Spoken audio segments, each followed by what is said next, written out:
Mesdames, Mesdemoiselles et Messieurs, bonjour. Bienvenue à ce nouveau numéro de débat pour la nation. Très heureux de vous savoir très nombreux devant vos postes téléviseurs en train de suivre aussi, pas de réclamer cette émission. C'est devenu une obligation pour les téléspectateurs, au point même que un avocat m'a menacé le vendredi passé, les téléspectateurs. Il m'a menacé d'avoir rediffusé l'émission. Les téléspectateurs, nous sommes des humains. Il nous arrive d'avoir des problèmes de santé et que quand on ne présente pas l'émission, ce n'est pas par notre propre volonté.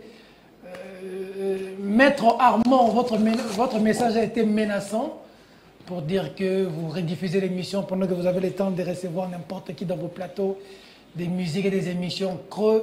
Une émission que j'attends. Il nous dit qu'il n'a pas l'habitude de suivre la télé, encore moins les chaînes TNT. Ça, c'est son message, je résume. Maître Armand, le nom m'a échappé. Il dit qu'il ne suit pas les chaînes TNT, il suit Canal, selon lui, et il ne suit pas les émissions à la congolaise. Mais le rare de fois qu'il se mette à la télévision, il a découvert Débat pour la Nation de vendredi, et il a même pris le soin de demander même à ses enfants de suivre. Il était furieux le vendredi passé que nous ayons rediffusé l'émission, et il m'a interpellé. Merci, le message est passé. Aujourd'hui, nous sommes en direct. Nous essaierons d'être là chaque vendredi, mais ça dépend. Lorsqu'il y a des contretemps, ne nous en tenez pas rigueur. Nous allons faire de notre possible que ce soit vraiment ce culte. Maître Armand, le message est passé depuis Kinshasa. La pistontrophobie, fidèles téléspectateurs, est la peur de faire confiance aux gens en raison des expériences négatives. Beaucoup de gens, aujourd'hui, au regard des expériences négatives, ont peur de désormais faire confiance aux autres. Parce que la trahison, quand même près de la place, l'homme est en train de s'avélir du jour au quotidien et de changer. Et cette peur-là de faire confiance aux gens en raison des expériences négatives s'appelle la pistontrophobie. Chaque vendredi, apprenez quelque chose. Apprenez tous les jours que chaque jour soit différent, que chaque jour vous avancez, que chaque jour vous ajoutez quelque chose dans votre vie pour que vous puissiez avancer. Si vous ne pouvez pas voler dans les caisses de l'État, mais voler comme des oiseaux, apprenez à courir. Si vous ne pouvez pas courir, marchez. Si vous ne pouvez pas marcher, rampez. Mais le plus important, c'est d'avancer. Ne restez pas statique. Même ce qui semble être immobile, le corps inerte que vous voyez, une semaine, 2 semaines après, ce sera en décomposition. Il y a des mouvements qui se font sans que vous puissiez voir. Change ta position, il changera ta situation. Nous allons parler des jeunes aujourd'hui, fidèles téléspectateurs. Les jeunes, dans 2 volets, ce sera d'abord l'emploi des jeunes. Pourquoi les jeunes n'ont pas de boulot en République démocratique du Congo? Pourquoi nous ne travaillons pas? Le problème, c'est qui? C'est des jeunes qui sortent de l'université, un universitaire qui doit être un créateur ou c'est un chercheur d'emploi. C'est l'État qui n'est pas en mesure de créer le cadre pour mettre à la disposition des valeurs, des emplois. Ou c'est aussi les jeunes et cette formation qui pose problème. C'est l'État, c'est la famille, c'est l'environnement, on réfléchit. Mais autre perdement, c'est aussi, à Kinshasa précisément, la résurgence du phénomène Kuluna. Les jeunes sont dans les rues, à coups de machette, vous allez suivre dans la vidéo. L'OSVT, les sports n'ont plus de place, il n'y a plus de compétition pour encadrer, le scoutisme n'existe plus, tout ça. On réfléchit. Dans cet agora, on veut réfléchir, prendre de réflexion pour la nation. J'espère que Maître Armand va être content aujourd'hui. Pendant que je suis en train de présenter les invités, Hervé va nous caler un acteur politique que j'ai reçu la semaine dernière. Il s'appelle Germain Kombinga, qui nous avait suivis ici en direct. Mais quand je l'ai reçu, il a parlé. Je pense même qu'on va commencer par ça avant que je ne présente les invités, que vous connaissez d'ailleurs, au regard de l'annonce. Cet acteur politique a dit un mot. Il a parlé avec son cœur sur cette émission que nous avons lancée, que nous sommes en train de suivre. La technique va nous aider avec le retour son. Suivez en image ce que nous dit Germain Kambinga, j'allais dire Jacquemin Chabani, le des gens avec qui je suis proche. Jacquemin Chabani, clin d'œil. Germain Kambinga a parlé sur cette émission. Il a dit un mot. On le suit. On se retrouve tout juste après pour présenter les invités. À tout à l'heure. Qui peut paraître assez personnel, mais qui me semble une discrétion nécessaire. Il y a quelques jours, très tard, parce que les politiciens, parfois nous vivons tard, je suis tombé sur une émission sur Nyota TV. Une émission que vous animiez avec le professeur Kaléé, M. Yamba Yamba, Albert Moleka. Et je dois vous avouer que j'ai été nostalgique en suivant cette émission d'une certaine qualité du débat public. Merci beaucoup. C'était une émission de très haut niveau qui m'a fortement rappelé les espérances que suscitaient les débats politiques il y a une quinzaine d'années lorsque nous commencions la politique. J'ai vu des acteurs publics qui ne peuvent plus être suivis aujourd'hui en réalité, parce que les gens ne comprennent plus le fond, la vérité et la hauteur. C'était une très grande émission. Merci. Et je souhaiterais vivement, pour ma part, qu'il y ait de plus en plus d'émissions comme celle-là. Il ne faut pas que l'excellence abdique, parce qu'en fait, notre société, aujourd'hui, dans laquelle prolifèrent les médiagogues, voudrait faire abdiquer l'excellence. L'excellence est une lanterne essentielle pour le redressement de notre pays. Ce ne sont pas les joutes oratoires par invective contradictoires qui feront avancer le pays. C'est un débat de fond sur la société, sur l'éducation et sur le substrat dont le Congo a besoin pour avancer. Je voudrais vous féliciter en tant que journaliste, mais aussi vos invités. Ceci n'est pas dans la coutume, dans la liturgie politique congolaise, mais je voulais profiter de votre antenne pour vous dire, oui, c'est ça qu'il faut faire. C'est ce type de débat dont notre pays a besoin. Merci beaucoup, venant de vous, la crème intellectuelle connue de notre pays, qui avait brigué des très grandes fonctions dans ce pays, avec un parcours assez bagagé. On est très flatté que ça vienne surtout de Germain Kambinga, qui a excellé au MLC, ensuite ministre de l'Industrie, qui a donné une forme à un ministère d'ailleurs qui était presque quasi... Hervé, il faut être en contact avec moi. Il faut me regarder sur ton retour, Hervé. Parce que je te passe un message là où les téléspectateurs ne voient pas. Il faut monter. Quand tu as de hautes personnalités sur le plateau, il faut être à la hauteur. Un licenciement peut s'en suivre rapidement. Allez, les invités sont là, fidèles téléspectateurs. Merci Germain Kambinga pour ce clin d'œil. On va essayer de faire ce qu'on peut en nous disant un grand merci à ces invités qui disponibilisent de leur temps, de leur intelligence au service du commun des mortels. Norbert Yamba, bonjour, bienvenue. Bonjour. Vous allez bien? Ça va, ça va. Un mot pour l'émission? Non, il faut ça a commencé juste comme une blague. Il faut dire que la mayonnaise est en train de prendre petit à petit son chemin et que tous les sens des émissions doivent aller dans la direction de pouvoir rechercher des stratégies convaincantes ou innovantes pour lutter contre la pauvreté. C'est ça la finalité de l'action publique.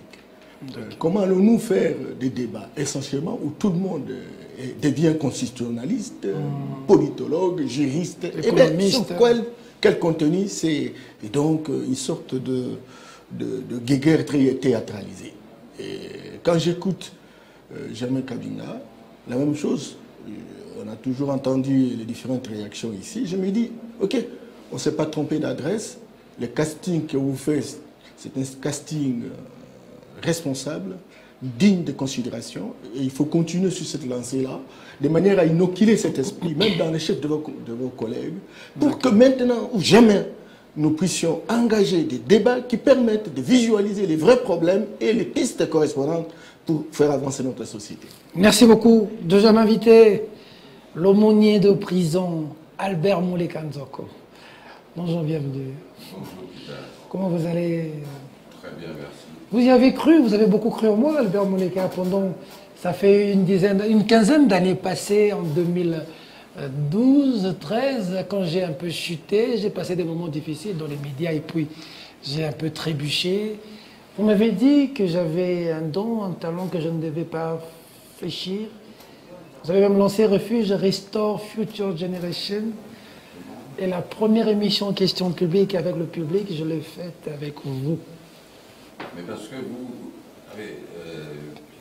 avez une grande qualité, c'est que d'abord vous écoutez, vous savez écouter les conseils et les mettre en application. Et moi, lorsque je regarde le niveau où vous êtes arrivé et l'image que vous projetez, je ne peux qu'être fier d'avoir croisé votre chemin et de voir comment vous évoluez et vous irez encore plus haut. Je salue et je remercie l'honorable Germain Kambinga pour ses éloges et je crois que ça ne peut que vous encourager, vous en tant qu'initiateur du projet, de continuer, d'aller plus loin. Je pense que pour nous, les invités, la tâche n'est pas trop difficile vu que nous ne venons pas représenter des partis politiques ou des courants politiques. Venez parler en intellectuel libre. Hein. Nous venons parler en tant que Congolais, intellectuels, leaders d'opinion et pour le bien du Congo. Pas d'un parti, pas d'un leader, mais pour le Congo. C'est notre contribution à l'élévation du Congo. Merci beaucoup. Et d'ailleurs, c'est ça la particularité de l'émission où les acteurs politiques ne sont pas pris, où les leaders d'opinion ou des modèles ne sont pas pris ici comme des politiques, mais des libres penseurs, des intellectuels qui viennent faire une radioscopie de la société, faire des propositions. De ces réflexions sort un substrat, une quintessence pour aider la nation à avancer. Pati Katanga, je vous ai arraché le Maï-Maï. On a une autre image du Maï-Maï aujourd'hui. On pensait que les Maï-Maï sont des gens avec la machette qui défendent la terre. Mais on réalise sur ce plateau que c'est des gens qui ont un bagage. Pati Katanga, bienvenue. Merci beaucoup Peter et merci à mes amis qui sont en même temps les co-débatteurs. Et merci à Germain Kambinga parce qu'il a utilisé un mot qui m'a estomaqué.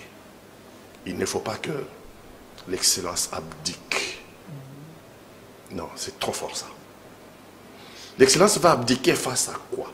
L'excellence va abdiquer face à son opposé. Quel est l'opposé de l'excellence? C'est la médiocrité. La médiocrité. Et je commence à avoir peur de mon pays. Je commence à avoir peur de mon pays, que ce soit plutôt la médiocrité qui l'emporte sur l'excellence. Parce que l'excellence, elle se construit. L'excellence, ça prend du temps. L'excellence, ça réfléchit. L'excellence n'est pas une génération spontanée. Or, la médiocrité, on peut décider, à la minute même, de devenir médiocre.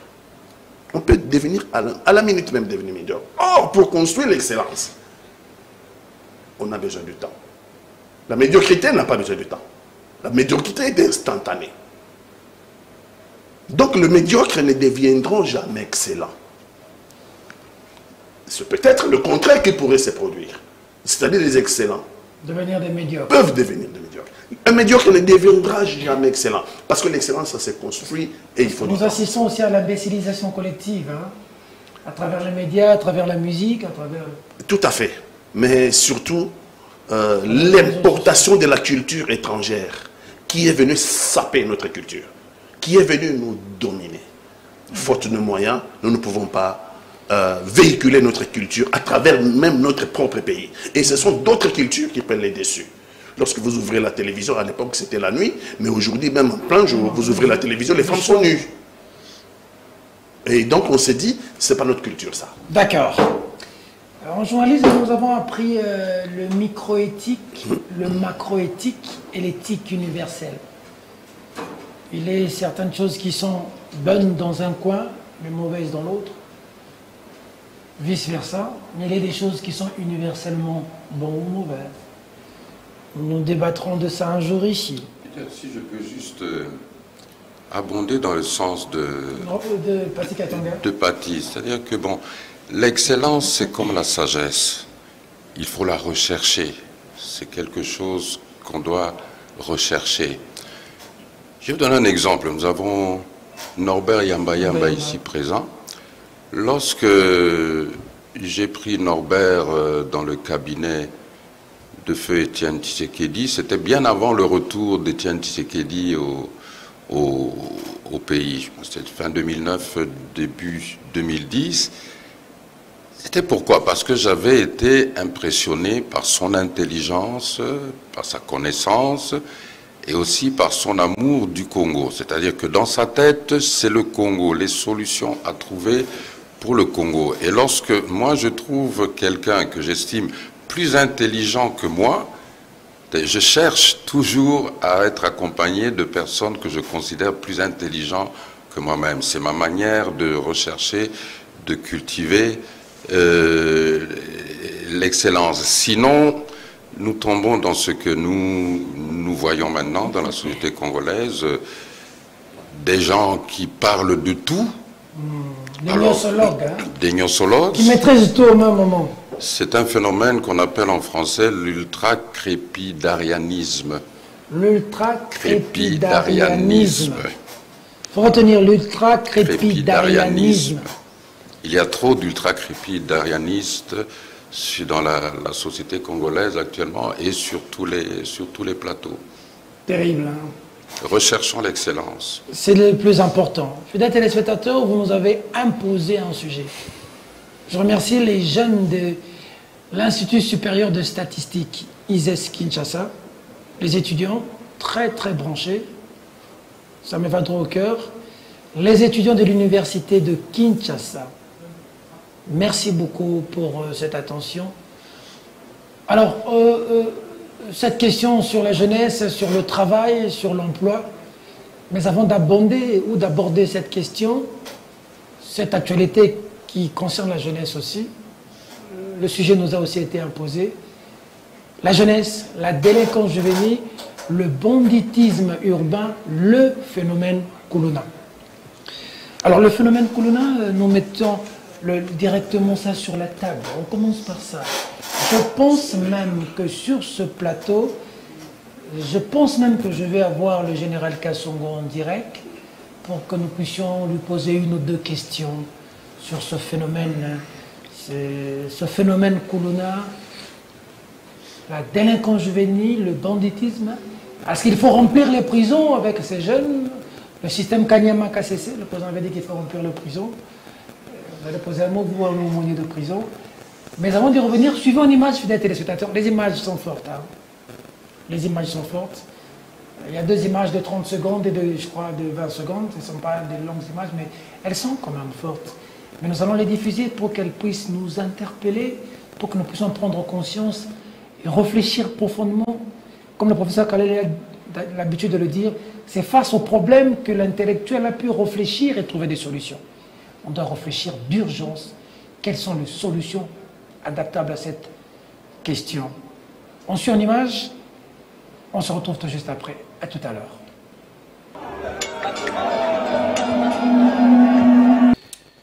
Pendant que le jeune Rwandais est en train de lire, travailler, étudier maintenant dans de bonnes écoles, le jeune Ougandais est en train de défendre dans les universités importantes, prestigieuses, le jeune Burundais est en train de lire, de travailler, d'étudier, d'être concentré. Le jeune Angolais, le jeune Brazzavillois, le jeune Congolais est en train de se taper à la machette comme ça. Comment voulez-vous que demain, les autres ne nous dirigent pas? Détruire une nation, ce n'est pas faire la guerre à cette nation, c'est détruire le système éducatif. Que peut-on attendre de cette jeunesse demain? Où est la relève? Vous qui êtes sur ce plateau, vous, nos aînés, vous, nos parents, vous, nos responsables, lorsque vous voyez ces images, lorsque vous voyez ça, vous dites quoi? Aujourd'hui, on creuse dans la jeunesse. On parle politique à longueur de journée, au courant de la semaine, on parle politique tous les jours. Tout le monde est devenu politicien. Parlons pays, parlons société, parlons avenir de demain. Parlons jeunesse. Ceux qui sont censés devenir ministres, députés, présidents demain. Regardez ces images. Elles sont fortes et interpellatrices. Albert Moleka. Réaction.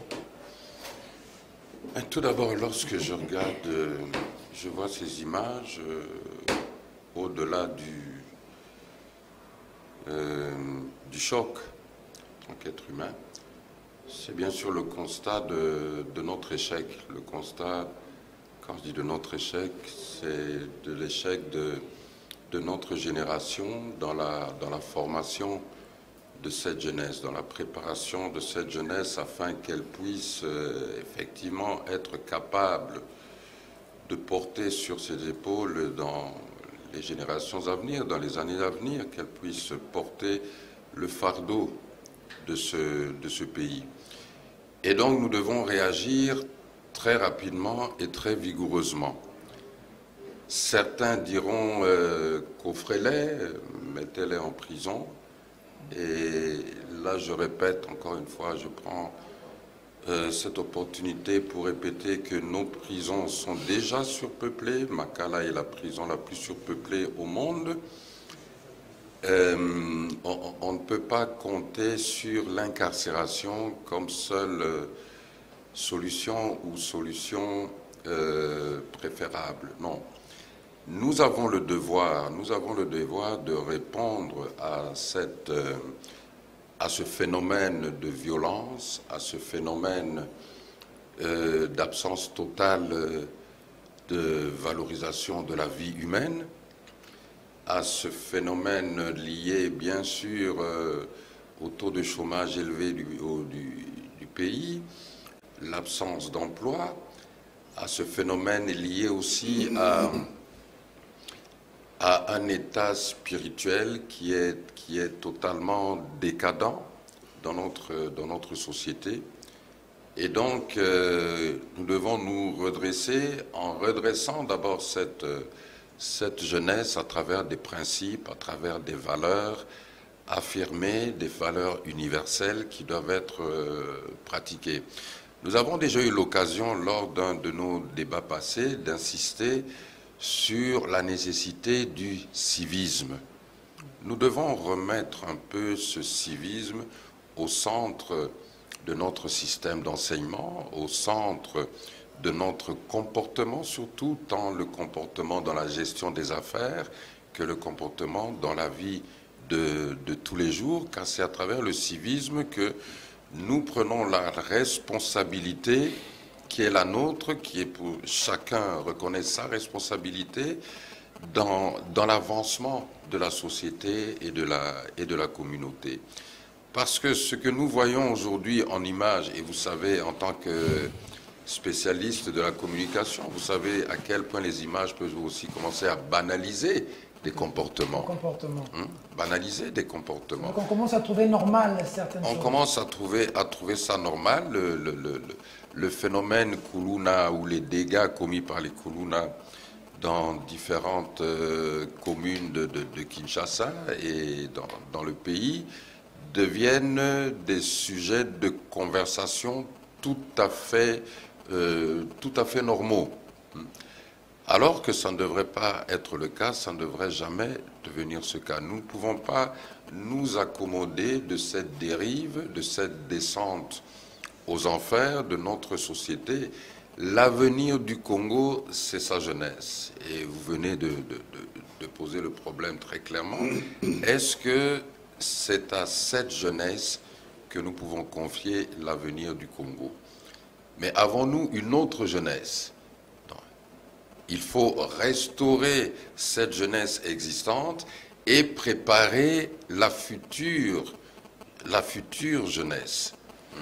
C'est pour ça, à tout point de vue, que ce soit à travers les responsabilités étatiques du gouvernement, des différentes institutions, ou les responsabilités, les activités d'ONG, d'associations, de mouvements associatifs, il faut se focaliser sur cette nécessité, cette obligation de redresser cette jeunesse, donner à cette jeunesse des visions, donner à cette jeunesse une raison aussi de vouloir voir un Congo nouveau, un Congo plus beau qu'avant, puisque la jeunesse ne peut reproduire que ce qu'elle voit. Ce qu'elle voit. Si dans un pays vous avez une accumulation de, par exemple, de Koulouna à col blanc, eh bien, vous aurez une accumulation voleurs au niveau oui, vous aurez une accumulation de Koulouna dans la rue. Parce qu'on récolte ce qu'on sème. Patika Tonga, réaction de ce que vous avez vu, radioscopie de cette situation. Au-delà de l'émotion, j'ai honte. J'ai honte pour mon pays. Je n'ai pas honte pour nos pères, ceux qui sont allés chercher l'indépendance. Parce que nous sommes leurs fruits. Nous sommes les enfants de Lumumba. Nous sommes les enfants de Kasavubu. Nous sommes les enfants de Mobutu. Nous sommes les enfants d'Etienne Tshisekedi. Ils nous ont éduqués. Ils nous ont laissé un pays prospère. Nous, à notre tour, notre classe politique à nous, est les responsables de ce qui se passe. Nous ne sommes pas dignes de nos pères. Si c'était aujourd'hui qu'on devait se battre pour l'indépendance, je pense que Lumumba serait resté en prison. Personne n'aurait parlé de Lumumba à la table ronde. Mais regardez, aujourd'hui, à notre âge, on peut les appeler aujourd'hui enfants, hein? Regardez ces enfants-là, qui se retrouvent face au pouvoir colonial, qui se retrouvent face à la haute finance internationale. Parce que le Congo, c'est un conglomérat d'intérêts financiers. Regardez-moi ces enfants-là, permettez-moi mes pères. Mais à leur âge, à cette époque-là, c'est l'âge de nos enfants.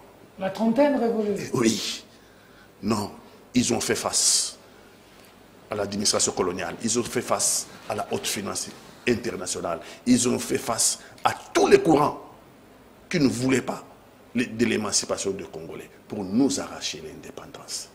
Et ils ont fait preuve d'exemplarité, mais inouïe. Aujourd'hui, c'est inimaginable. Un leader qui était en prison, je ne vais pas dire des anecdotes ici, parce que j'ai eu à négocier beaucoup de problèmes politiques dans notre pays. Et je connais comment ils ont réagi, ceux de ma génération. Lorsque vous n'êtes pas là, et comme le cas de Lumumba 60, il est déjà en prison. Oh. Mais boutiquier Kounati.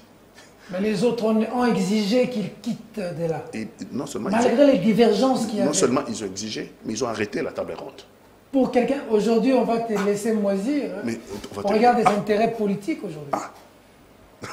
Aujourd'hui. Donc ça veut dire que les enfants d'aujourd'hui qui sont dans la rue, les enfants d'aujourd'hui qui sont devenus ce qu'on appelle collectivement Koulouna, c'est l'échec, notre échec à nous, de notre classe politique, pas la classe politique de nos pères. Et donc, c'est pour ça que je vous dis, j'ai honte à regarder ces images. On dit ici, la jeunesse c'est l'avenir, pas seulement du Congo, mais dans le monde entier. Mais dans le cas du Congo, c'est devenu un slogan creux. Un slogan creux qui ne veut rien dire. Parce que quand vous dites la jeunesse est l'avenir du Congo, ça veut dire qu'il faut préparer cette jeunesse-là. Ça veut dire qu'il faut préparer l'avenir. Il faut préparer les générations futures. Nous n'avons rien préparé pour les générations futures. Il y a un phénomène aujourd'hui, et c'est désolant, les plus anciens sont aujourd'hui plus intelligents, alors que la technologie a évolué, alors que les connaissances ont évolué. Alors, si vous prenez un D6 des années 60, un diplômé d'État des années 60, vous le mettez aujourd'hui face à un docteur ingénieur des années d'aujourd'hui. Les docteurs ingénieurs ne font pas face. Prenez même seulement la dictée. C'est la catastrophe. Un licencié avec un D6 de l'époque, rien que la dictée, c'est la catastrophe. Donc on n'a pas construit l'avenir. Moi, j'ai eu la chance dans ma vie, j'ai été 2 fois directeur du cabinet du ministre des Sports. J'ai été directeur du cabinet du ministre des Sports. Donc, ces enfants-là, je le connais. Il y en a qui dormaient au stade de Martyr. Il y en a qui venaient pendant le match. J'étais directeur du cabinet du ministre des Sports avant d'être directeur du cabinet du ministre de l'Environnement. J'étais le directeur du cabinet du ministre des Sports. Donc, ces enfants-là, je les voyais au stade. Et donc, j'ai discuté avec eux. J'ai discuté avec eux comme des amis. Parce que je voulais les mettre en confiance. Et si je vous dis ce qu'ils me disaient, c'est hallucinant. Viens au bout de la pouvoir un jour. D'abord, beaucoup de le bout de ce pouvoir. Viens oser belé. Viens oser belé. Nabia beaucoup raté au bout de ce pouvoir. Viens quantité. Viens nombre. Bobo Mabiso 1 million à boulevard. Bobo Mabiso 1 million à boulevard. Et ça, c'est des Koulouna les plus dangereux qui me le disent. Et qui dormaient à l'époque, certains, au stade de Martyr. Donc c'est pour vous dire qu'à l'époque, déjà, j'étais ministre, directeur de cabinet il y a une quinzaine d'années. Mais aujourd'hui, ils sont combien? Déjà à l'époque, on me parlait de 1 million. Bon, même sur 1 million dans le boulevard. Surtout 1 million, tu sais, ma machette dans le boulevard, au coca. Ve, vous avez la Mindoki. Mais biso to yebi que le jour où vous êtes sur Mindoki sur le boulevard, n'a pas qu'on n'a pas Mindele, ils sont informés, hein? Ils sont informés. N'a pas qu'on n'a pas Kangibi, non. Le roi de s'occuper d'un bisoté, un jour au bas cabine plan. Et on peut rigoler de ça. Mais il y a un fond de sérieux. Nous n'avons pas fait notre travail. Et si un jour, je ne préfère pas qu'ils agissent ainsi, parce que ça serait la fin du Congo. Mais j'ai dit que si cela devait arriver par la fiction, on aurait payé le prix que nous méritons. On aurait payé le prix que nous méritons. Mais comment sommes-nous arrivés là? Nous sommes arrivés là comment? Je vous ai dit ici que j'étais ministre des Sports, directeur du cabinet ministre des Sports. Tous les terrains laissés par le Belge, pour que les enfants évoluent dans les domaines des sports. Je pense que les domaines-là sont aujourd'hui spoliés à 90%. Spoliés à 90%. Et si vous suivez très bien le filon de ceux qui ont spolié ces terrains, ce sont en grande partie des gens de notre classe politique qui ont dépossédé ce que possédait la jeunesse et ils se les sont appropriés. Et donc nos enfants, pendant les vacances, pour dire nous sommes pendant les vacances là, nos enfants se sont retrouvés dans la rue. Ils n'ont pas des terrains de football, ils n'ont pas de terrains de basketball, ils n'ont pas de terrains de handball, ils n'ont rien. Ça, c'est sur le plan du sport. Mais sur le plan de la formation, le Congo ne forme plus sa jeunesse. J'ai dit ici que les plus jeunes aujourd'hui sont moins intelligents que les plus vieux. Ça pose un problème de relève. Ça pose un problème de succession. Qui vont nous succéder? Et donc, depuis 60, nous faisons du surplace. Des écoles que les Belges ont laissées. Non seulement nous n'avons pas construit d'autres, nous les avons détruites. Les écoles de formation de métier que le Belge a laissées, on n'en a pas rajouté d'autres, on en a détruit. Les professeurs, les maîtres d'école, les enseignants. Aujourd'hui, il n'y a plus une véritable école de formation des enseignants.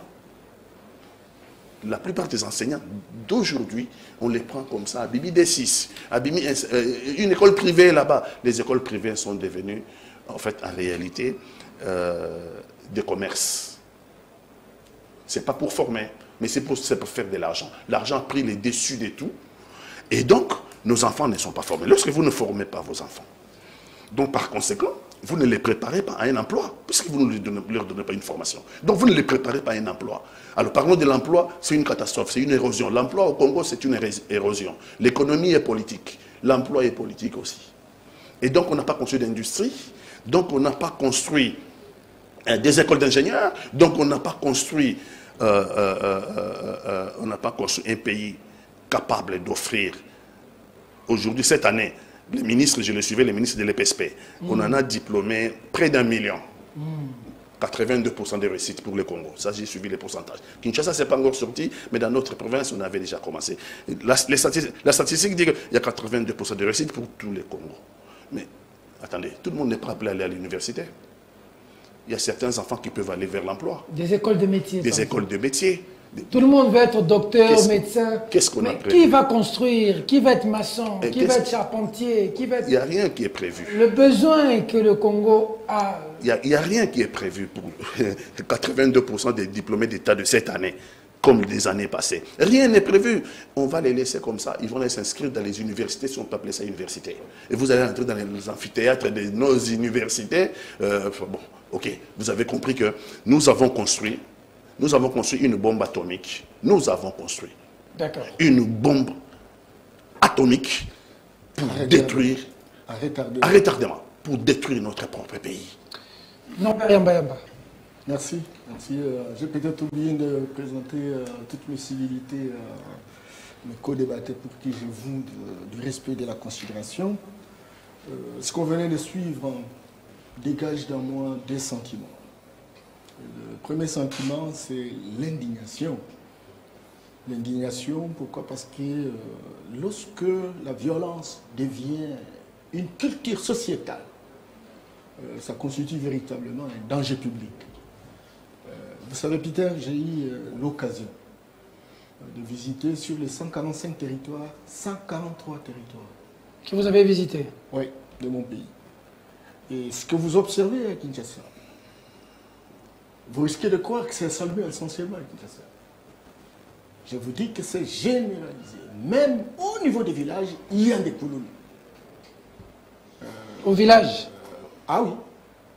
Sur les 1450 entités territoriales décentralisées. Vous avez là les villes, les communes, les secteurs, les chefferies. Vous trouvez des kouloulous.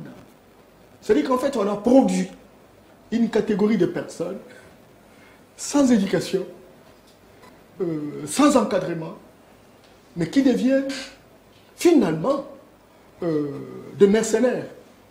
Non, les mercenaires, c'est encore tout petit, mais des réfracteurs, des destructeurs, des démolisseurs de la société. Et donc, c'est vraiment une indignation quand je regarde les jeunes gens qui auraient pu véritablement servir la République sont en train de s'aimer la mort à ciel ouvert dans notre pays.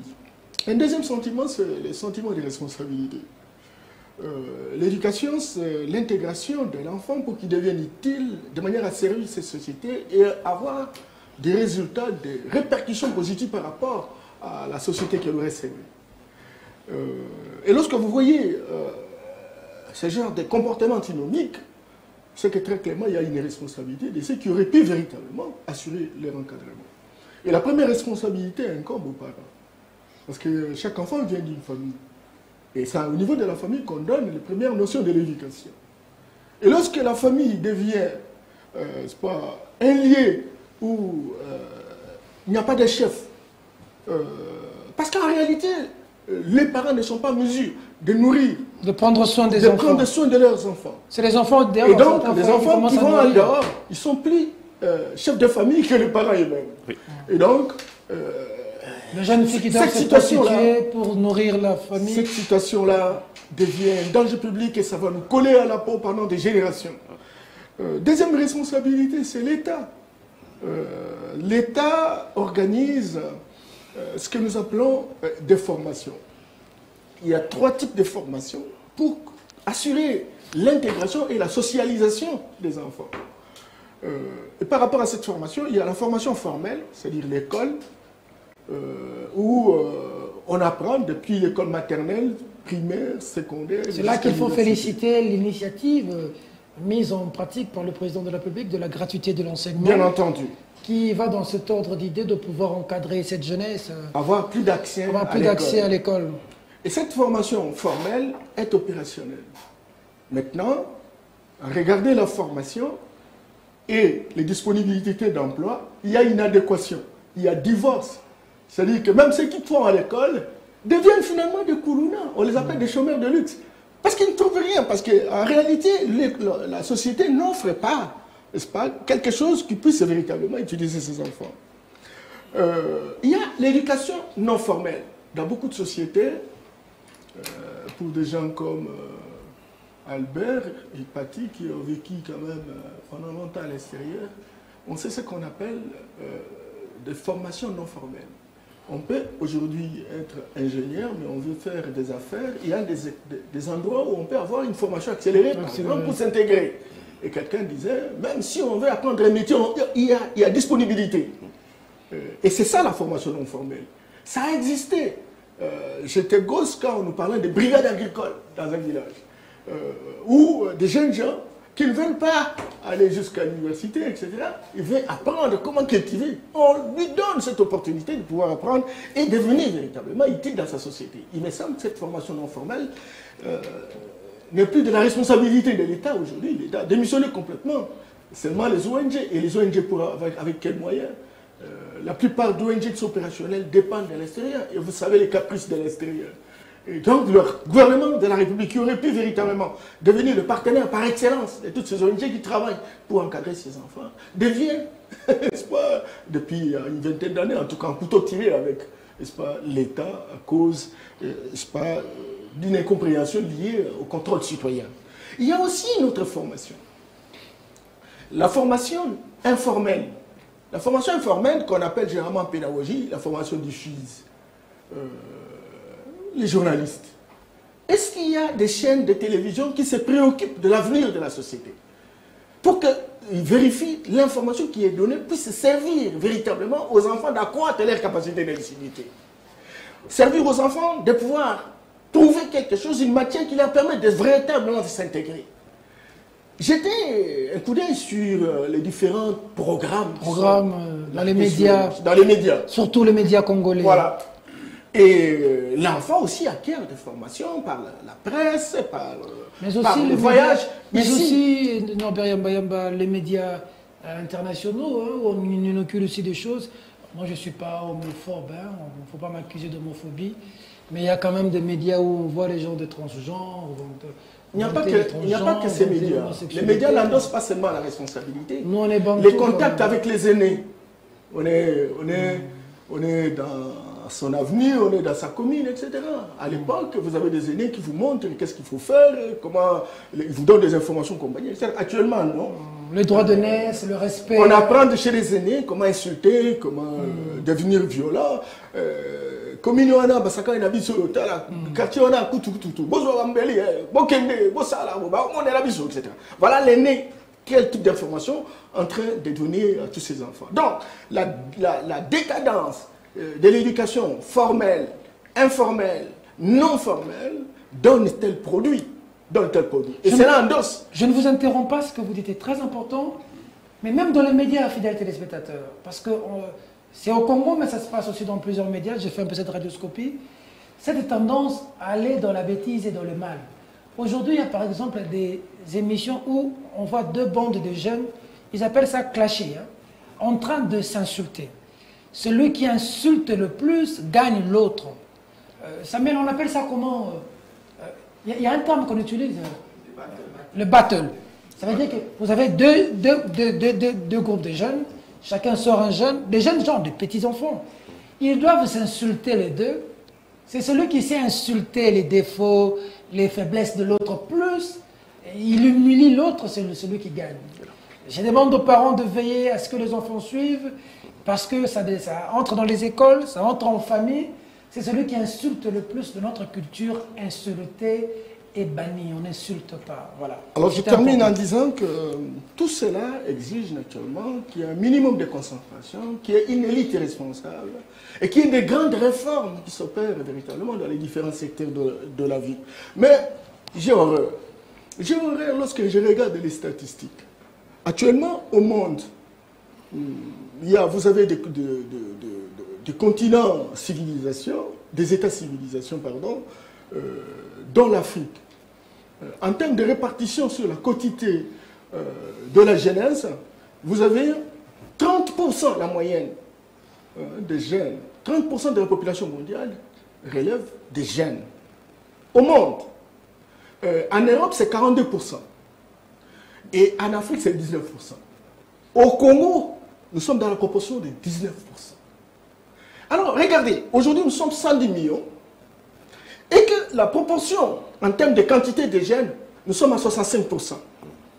65% de la population sont jeunes. Okay. Alors, et quelle proportion? De 19%. L'âge de 19%. De 19 ans. 19 ans. Regardez, on est à 110 millions. Si vous prenez 65% des 110 millions, vous allez trouver quel montant? En 2050, on sera 220 millions. En 2100, on sera 400 millions. Aujourd'hui, avec 110 millions, nous sommes incapables de pouvoir entraîner, encadrer, intégrer, socialiser ces jeunes. Et en moins de 30 ans, nous aurons 200 millions. On va faire quoi? Si nous avons la catégorie qui s'appelle des Koulouna, en train de prendre la machette à ciel ouvert pour tuer sans vergogne, sans hésitation, sans gêne. Vous voyez ce que cela représente? Et c'est là justement qu'on demande aux responsables. Ceux qui aujourd'hui sont de la jeunesse, ministre de jeunesse, ce n'est pas un endroit pour faire la routine. Ministre des sports, tous ces ministères-là, ministre de l'éducation, de l'EPSD, le ministre de formation professionnelle, etc. Il faut quitter la routine. Il faut de grandes réformes. Il faut quitter des folklore interministérielles qui permettent véritablement de prendre le taureau par le cornes. Si on ne fait pas attention à cela, il y aura une armée des chômeurs, enfants Koulouna, qui vont faire ce coup que mon ami Pati le disait tout à l'heure. Et ça sera trop tard. Ça sera trop tard et je plains l'avenir de la société. Heureusement qu'aujourd'hui, le président réussit à donner l'accès aux enfants d'aller à l'école. Avec la gratuité de l'enseignement. Avec la gratuité de l'enseignement. Maintenant, il reste un grand défi. La correspondance entre cet accès et l'utilité sociale. Le plus grand milliardaire de l'Afrique francophone, Paul Fokam, les Camerounais, il dit il faut décloisonner l'enseignement et les entreprises. On a besoin. Quand on finit, on est capable de trouver son job et être utile. C'est l'objectif. Quand on forme des chômeurs de luxe, quand on forme, simplement parce que telle ou telle personne parle français, alors là, ça devient un danger public. Ok. Maintenant, là, vous avez posé le problème, justement. Le problème est posé. Avant de poser la question sur des solutions, parce qu'il y a Kanyama KCC qui est une solution aujourd'hui pour l'État. Hier, avec Kanyama, c'était l'opération Likofi, où il fallait carrément fusiller tous ces jeunes. Bon, aujourd'hui, avec Kanyama KCC, on dit que d'autres rentrent. Mais c'est aussi pas les parents, avec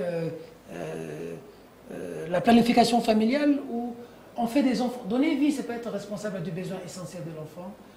Quand on fait des enfants et on dit que Maman Olive, Fachi, Abongsambo, vous aussi, je vous reprends un peu la casquette politique, vous faites croire à l'opinion que quand un président va venir par un bateau magique, il va changer la vie de tout le monde.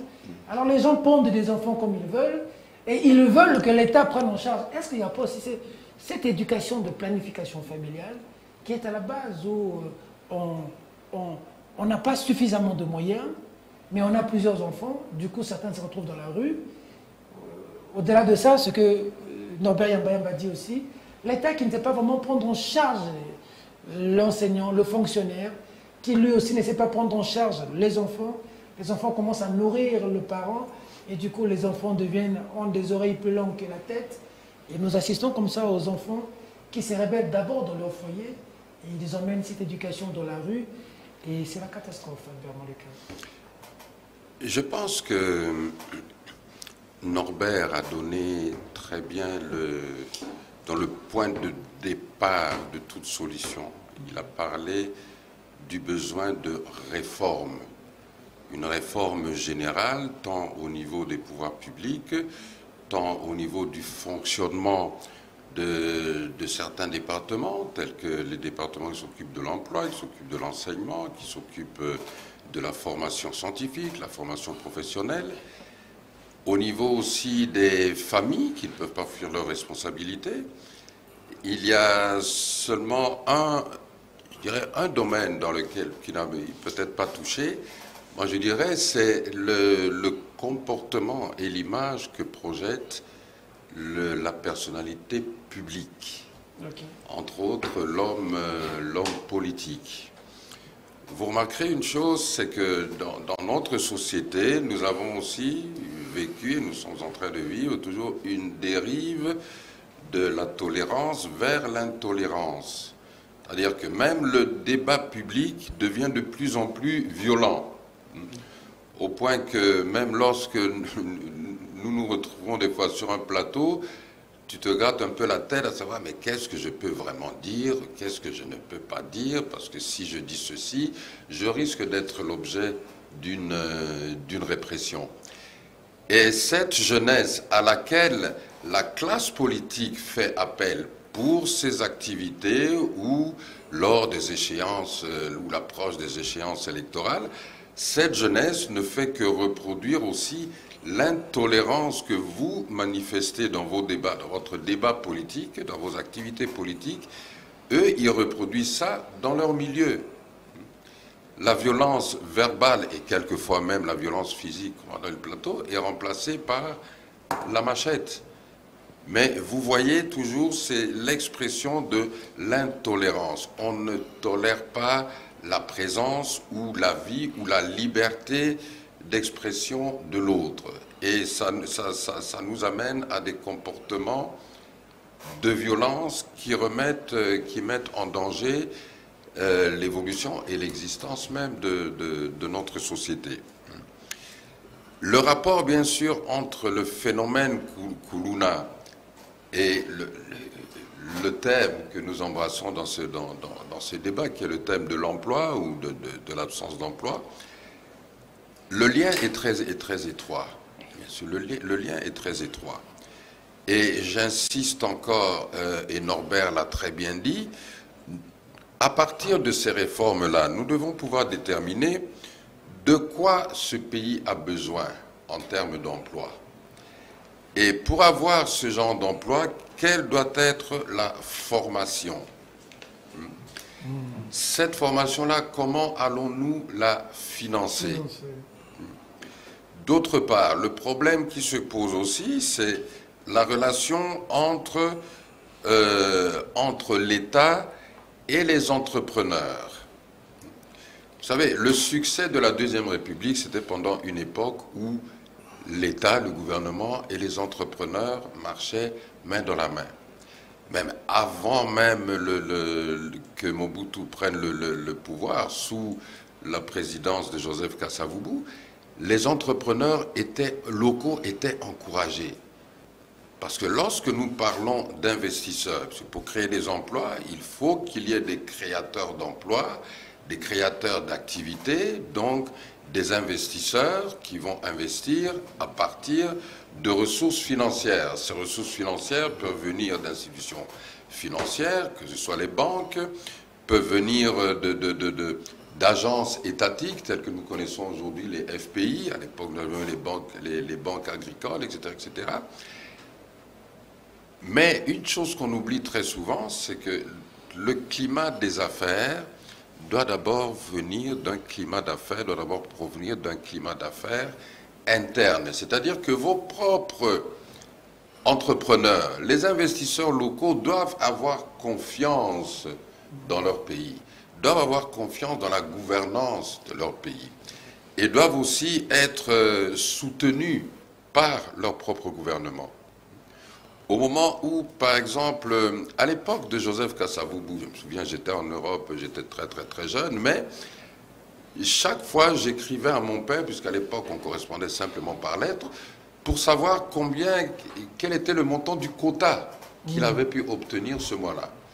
Parce que les entrepreneurs, les commerçants recevaient à travers les banques, mais de la part de leur gouvernement, des quotas financiers pour leur permettre d'importer, pour leur permettre d'acheter des marchandises. Et bien sûr, ces quotas, ils les remboursaient, ils les repayaient.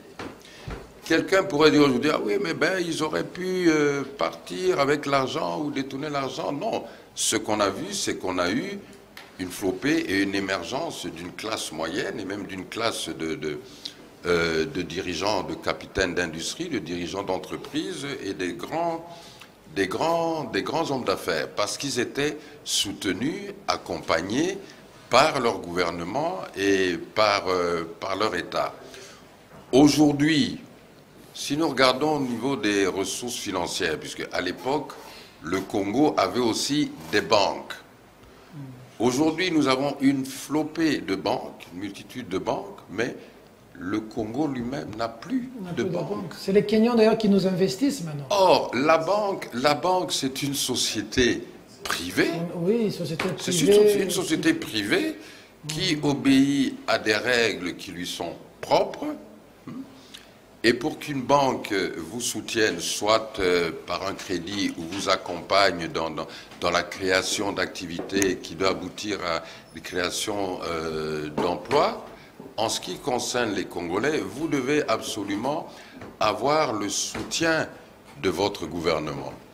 Au point qu'aujourd'hui, un homme d'affaires ou un entrepreneur congolais, pour obtenir par exemple un prêt conséquent tant dans une banque privée que même dans une agence gouvernementale ou étatique, doit recourir au soutien, si pas à la recommandation, d'un acteur ou d'une structure des pouvoirs publics. Donc, toutes ces réalités empêchent l'éclosion d'une nouvelle classe d'entrepreneurs. Mais ce n'est pas l'énergie, ce n'est pas l'ingéniosité qui manque aux Congolais ou à la jeunesse congolaise, mais c'est la manière dont l'État peut remplir ses responsabilités dans le soutien et dans l'accompagnement de cette volonté qui réside chez la plupart des jeunes. On a dit qu'il y a beaucoup de jeunes, ils sont diplômés, ils ne trouvent pas d'emploi, mais ça ne les empêche pas d'essayer de se débrouiller en lançant telle ou telle activité, mais ils n'ont pas l'encadrement, ils n'ont pas accès à l'encadrement financier, ils n'ont pas accès à l'encadrement légal de ces activités, de sorte à ce qu'ils puissent étendre leur vision et étendre leurs activités de sorte à devenir eux-mêmes des créateurs d'emplois au niveau idoine pour contribuer au développement de leur pays. D'accord, je vous reviens Albert Moleka. On va prendre le général Kassongo, bonjour. Bonjour. Comment vous allez mon général?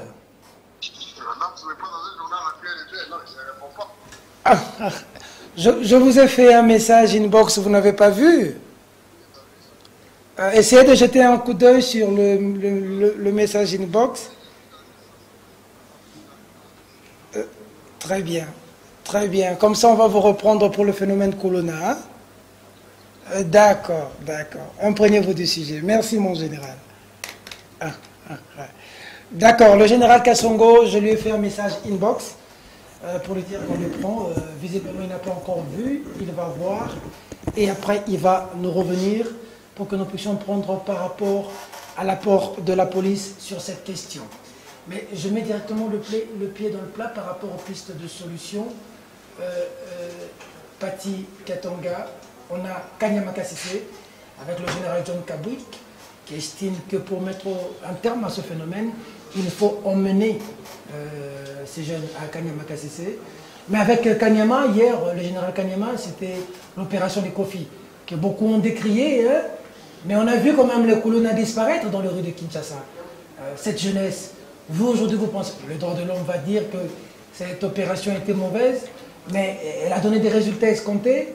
Vous pensez quoi par rapport aux pistes de solution du cas du phénomène Colonna, mais surtout de la situation aussi de l'emploi? Les pistes et des solutions qui nous sont présentées aujourd'hui, bon, ce sont des pistes et des solutions, mais des pistes et des solutions provisoires et temporelles. Parce que il y a reproduction du même phénomène. Chaque année, chaque mois, enfin, il y a reproduction du même phénomène.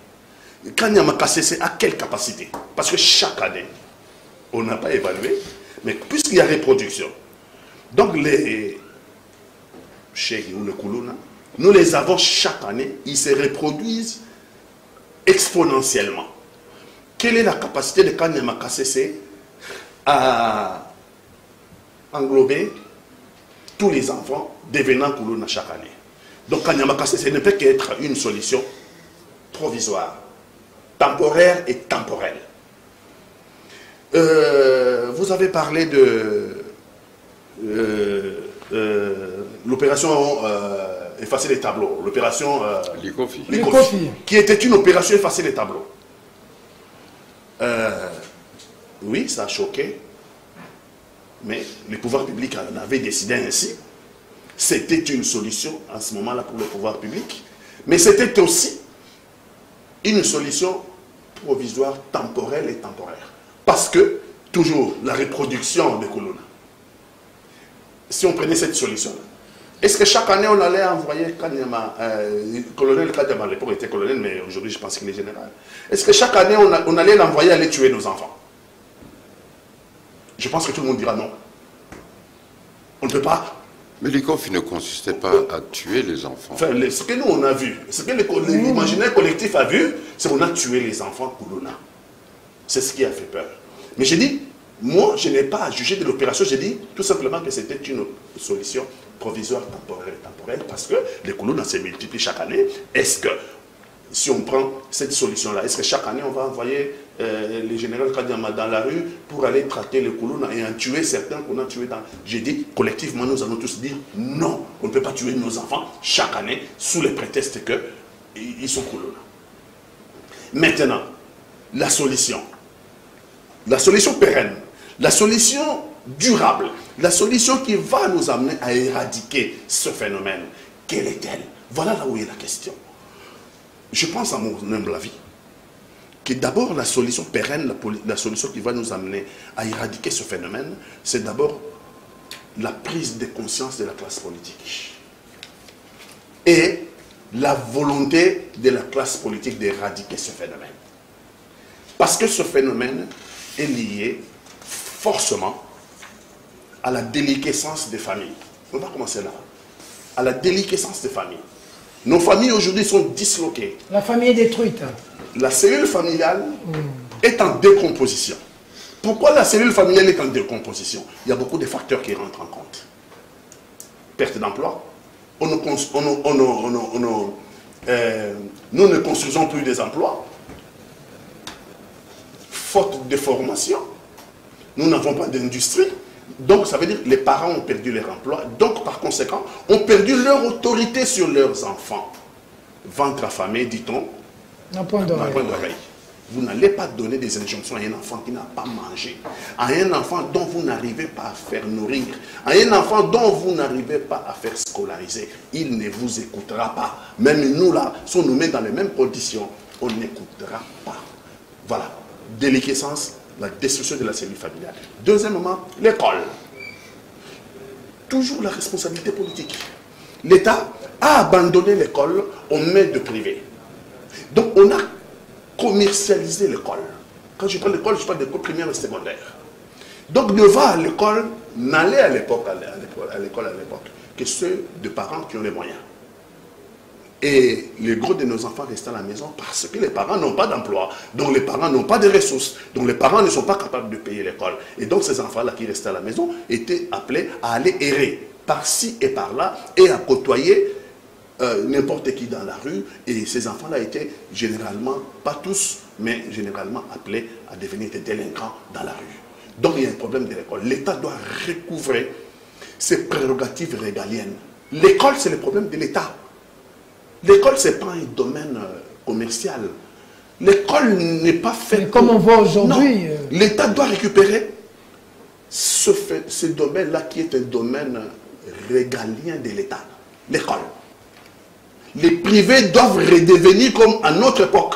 Ça veut dire un épiphénomène marginal. Les écoles privées, je veux dire. Les écoles privées doivent redevenir un épiphénomène marginal.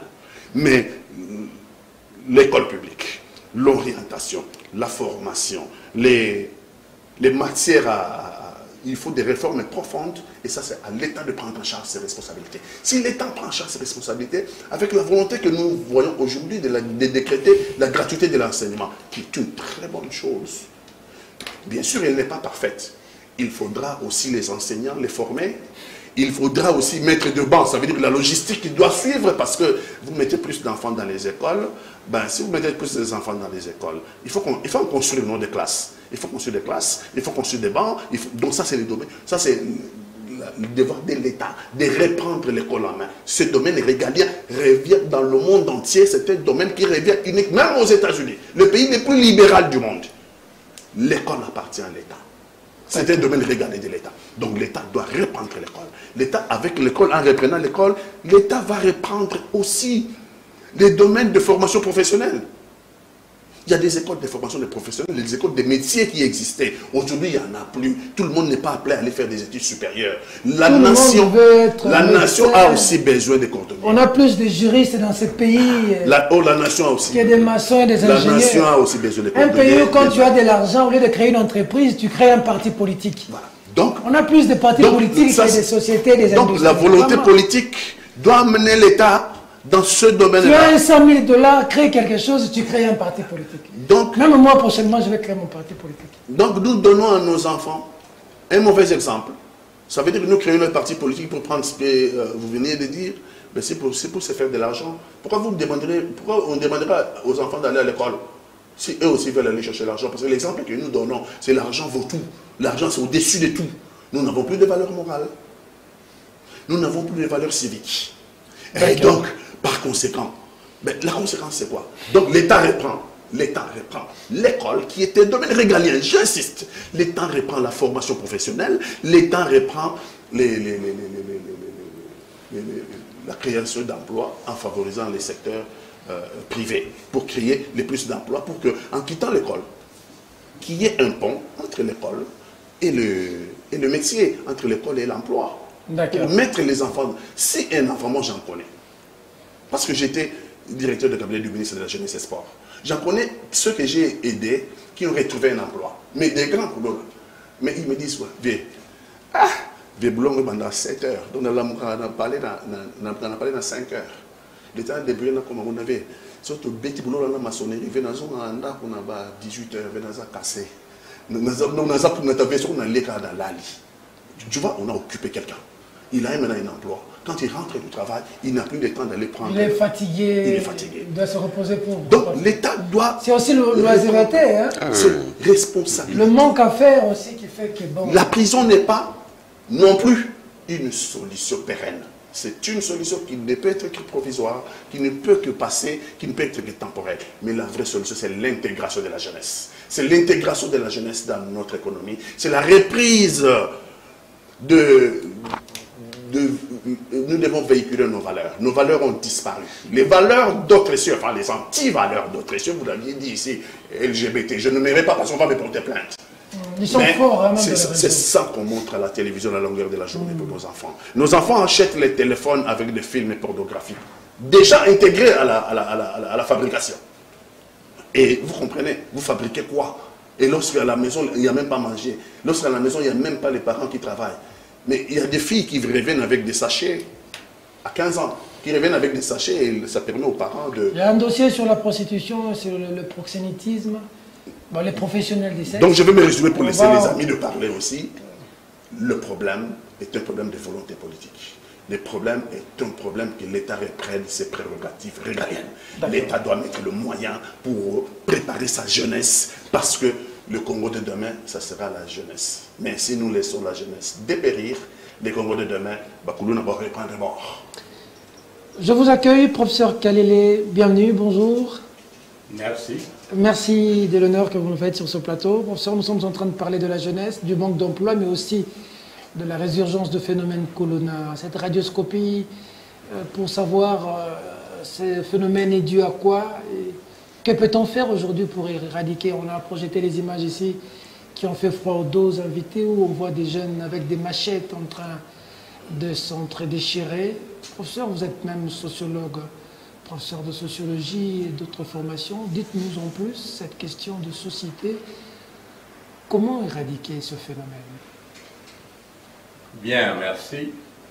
Je fais confiance aux co-débatteurs habituels.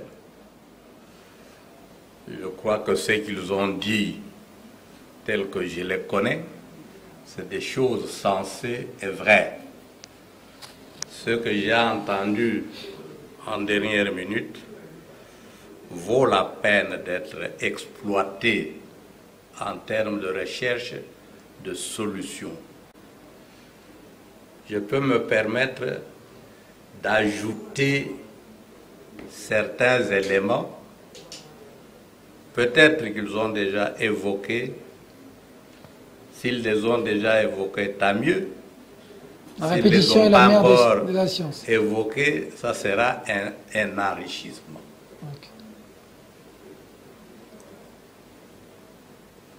L'enrichissement, c'est lequel? On parle du chômage, de la recrudescence du chômage.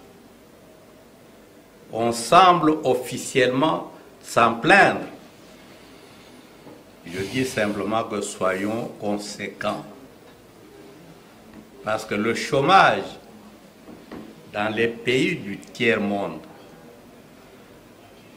c'est des réalités sociales voulues et entretenues. Ceux qui lisent encore un peu, je sais qu'il y a beaucoup de Congolais qui ne lisent plus,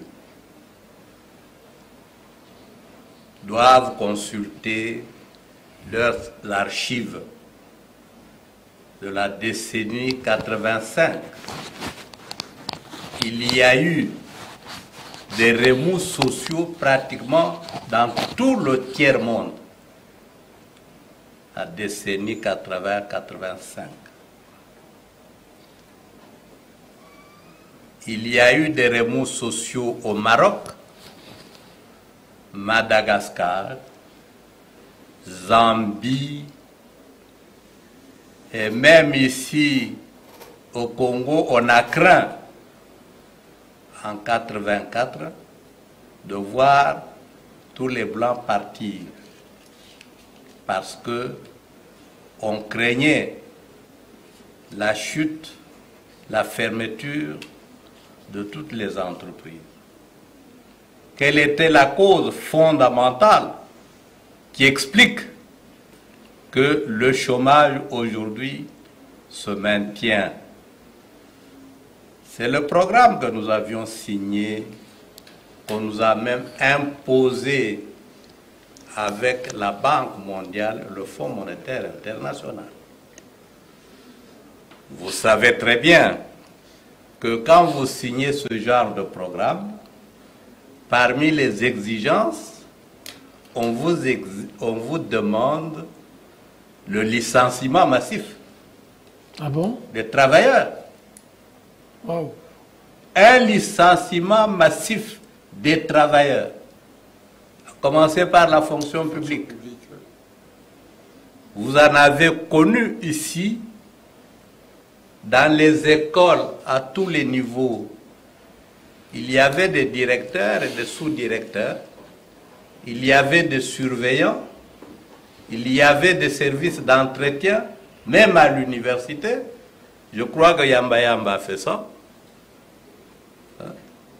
Les dortoirs, il y avait un service pour balayer les chambres des étudiants, arranger la literie, prendre les habits, déposer à la buanderie, repasser, venir vous les remettre.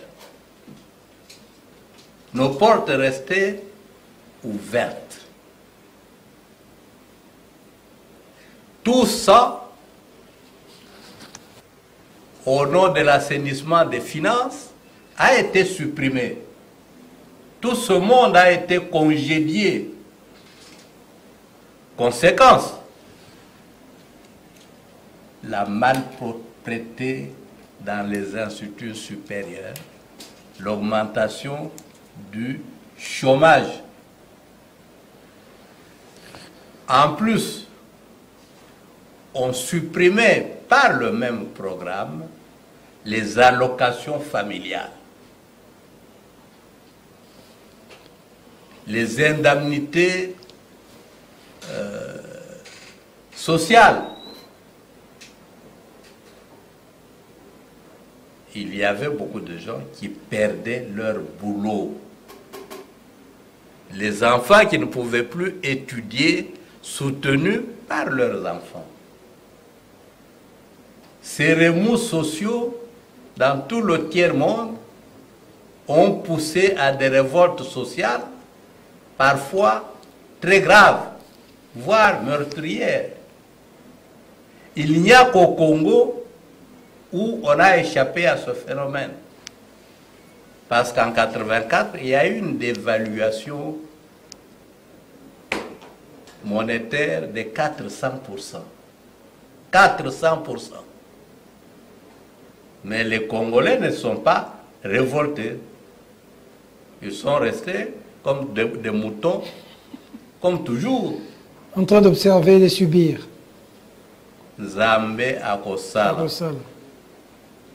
Tomasani tokomesana. Etc. Mais ça, c'est depuis la colonisation qu'on nous appelait Empire du silence. Partout, les gens se soulevaient parce que ça ne marchait pas. Au Congo, on ne se soulevait jamais. On priait. On messana. Etc. Mais aujourd'hui, ce programme qui a été décrié partout, quand Mzee est venu, il lui a tourné le dos. Mais le régime que nous avons actuellement a repris ses accords avec le Fonds monétaire international. Vous ne pouvez pas vous étonner, à moins d'être hypocrite ou simplement ignorant, que vous n'ayez pas de création d'emplois. Vous ne pouvez pas vous étonner que l'école soit abandonnée. C'est dans la logique de ce programme. Finalement, qu'est-ce que vous voulez? Vous voulez une chose et son contraire. Qu'il y ait plein emploi, tout en signant des programmes qui exigent qu'on diminue les emplois. Donc, quand nous réfléchissons, malheureusement, c'est la faute des sociologues de faire des analyses globales. Les phénomènes sociaux sont totaux. Ce que nous vivons dans le domaine de perte d'emploi, de manque de création d'emplois, etc., est lié à d'autres phénomènes sociaux. C'est interconnecté. Généralement aussi, lorsque nous parlons de l'emploi des investissements, on a nettement l'impression que c'est aux étrangers de nous créer des emplois. Les Belges vont investir, les Américains vont investir, les Britanniques vont investir. C'est laissé comme un domaine des étrangers. Amélioration, comment est-ce que vous appelez, du climat des affaires. Le doing business. Ah oui, mais c'est-à-dire, comment permettre à ces messieurs-là de se faire le plus d'argent? Et généralement, c'est par quoi? La suppression d'un certain nombre d'impôts et de taxes. La pression fiscale, hein, la réduction. Oui, mais messieurs, ça nous préjudicie.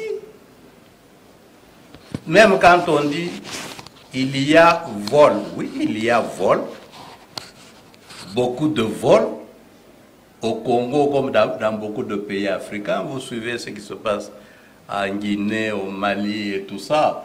Les anciens ministres qu'on envoie en prison pour avoir détourné de l'argent de l'État pendant qu'ils étaient en service. Il y a vol. Mais on n'a pas le courage de nous dire combien les étrangers qui sont chez nous volent là où ils travaillent. C'est vol des nationaux, pas vol des étrangers. Nos analyses doivent être complètes. Nous avons fait une émission, je ne crois pas, ce n'est pas chez vous ici, sur d'autres chaînes. Le scandale qu'il y a eu en Guinée-Bissau et au Mozambique. Le président du Mozambique prend la tête de l'OUA. Quelques jours après, il reçoit un coup de fil de Chirac. Monsieur, vous devez verser de l'argent que vous devez à la France. Ça fait déjà, vous avez déjà un retard de 10 mois. Dépêchez-vous. Ce monsieur s'adresse à un autre président qui lui dit « Moi, je n'ai pas le pouvoir de me faire entendre par Chirac.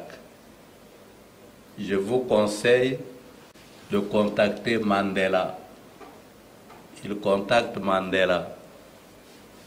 Du Chirac me demande de verser le 10% du budget national à la France. Mandela est scandalisé. lui dit oui, mais c'est le contrat qui avait été signé. Chaque ex-colonie française doit, pour espérer rester au pouvoir, verser un dixième de son salaire, de son budget à la France. Mais tout ça, nous ne comptabilisons pas. Votre argent doit être déposé dans les banques françaises, être contrôlé là-bas. Et pour investir, vous savez aussi que dans vos histoires de climat des affaires, là, on vous demande d'alléger les taxes et les impôts. Dans le contrat avec le Fonds monétaire international et la Banque mondiale, lisez l'exigence numéro 7. C'est diminution, sinon annulation des impôts et des taxes. Ça fait votre banque à gagner.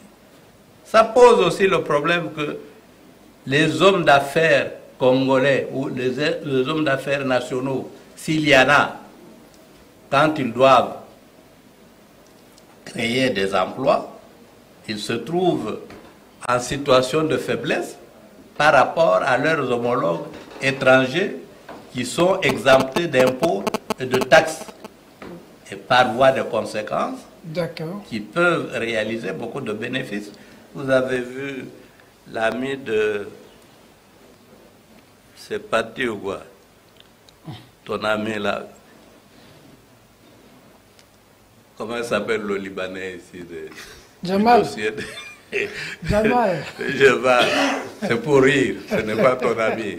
Mais je dis que vous voyez simplement comment nous arrivons par certains accords à favoriser les étrangers au détriment de nous-mêmes, les nationaux.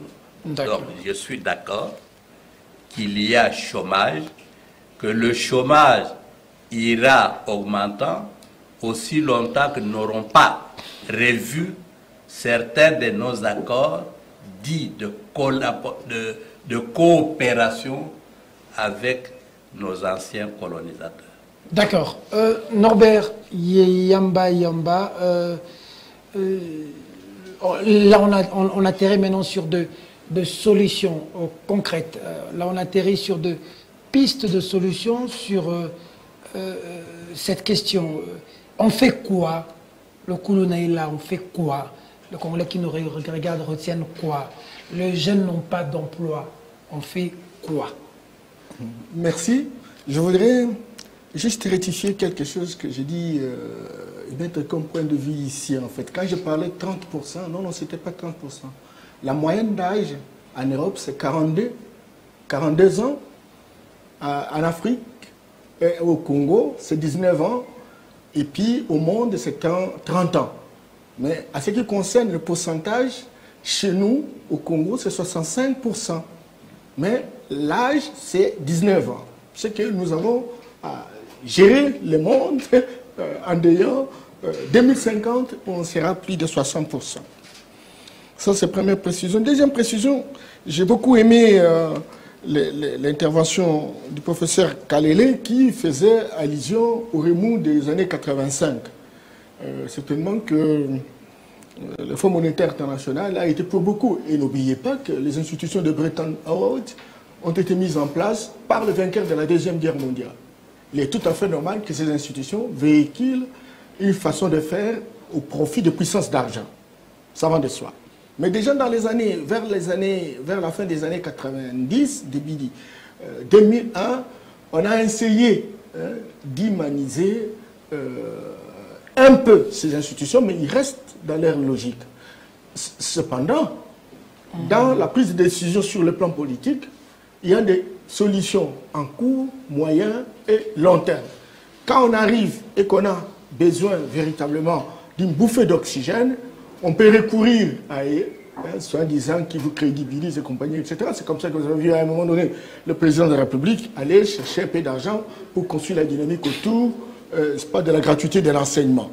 Est-ce que ça peut autant dire qu'il faut rester véritablement attaché à ces institutions? Moi, j'ai dit non, il faut chercher des solutions fondamentalement congolaises.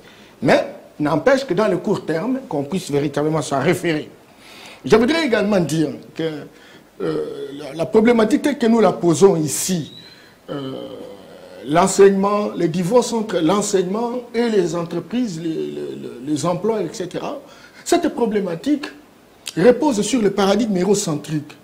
Le paradigme hérocentrique est fondé sur des enseignements qui nous permettent d'avoir une formation, mais une formation qui correspondait essentiellement à un besoin qui doit servir l'extérieur de pouvoir s'enrichir. C'est très important. Nous n'avons pas encore un enseignement revisité qui est fondé sur notre paradigme afrocentrique, qui portera véritablement sur les besoins qui sont les nôtres, et en fonction de ces besoins, nous montons de formations correspondantes, et les richesses sont produites ici, les emplois sont produits ici. Nous ne sommes pas encore arrivés là. Alors maintenant, je reviens à des propositions. J'ai beaucoup aimé lorsqu'on parlait de Kanyamaka CC. Kanyamaka CC, certainement, quand vous regardez ce qui se passe, on produit autant de tonnes de compagnie, et puis on utilise les jeunes gens. Je note que les jeunes gens qui travaillent à Kanyamaka CC, non seulement ils ont été recrutés par la force,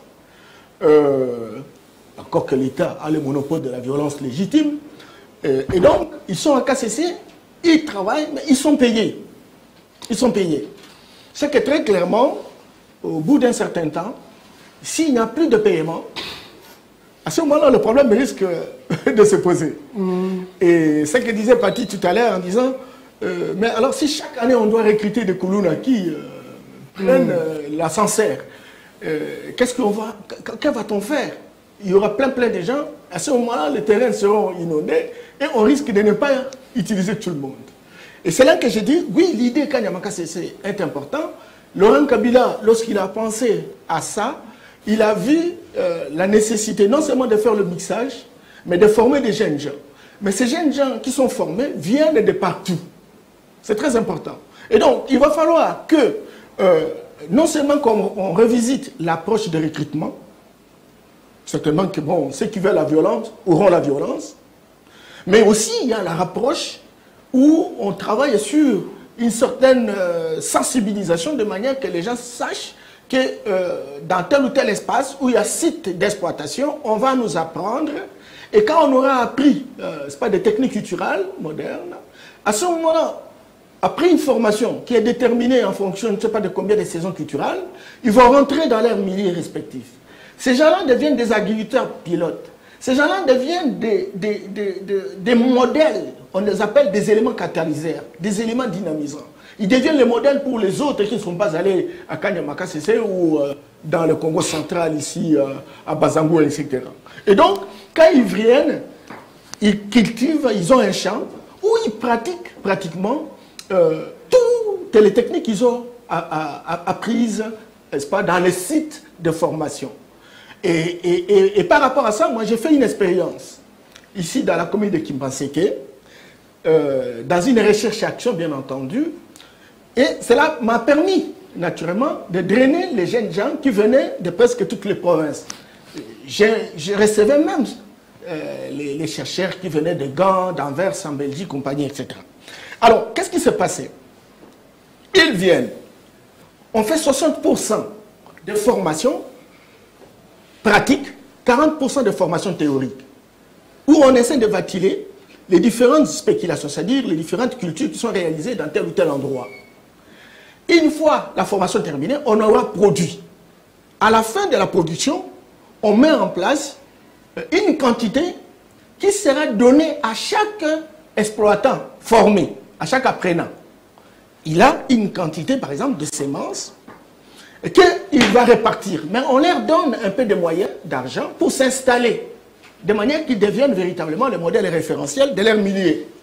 Et si tous ces gens-là reçoivent un petit crédit, reçoivent des semences qu'ils ont véritablement eu en fonction du travail qu'ils ont réalisé sur les sites, ils rentrent et ils vont aussi entraîner les autres jeunes qui n'étaient pas sur place au site, parce que leur site au niveau de leur territoire ou de leur province devient site d'expérimentation. Et ça, Kanyamaka CC peut pouvoir révisiter non seulement l'approche, mais la manière de faire pour que la préoccupation des partis Katanga soit finalement prise en considération. Okay. Je voudrais également dire que ce n'est pas seulement les sites d'exploitation agricole qui finiront par terminer la chose. Je me rappelle bien avec Africalix, dont Albert Moulika assure le leadership, etc. Qu'est-ce qui s'est passé?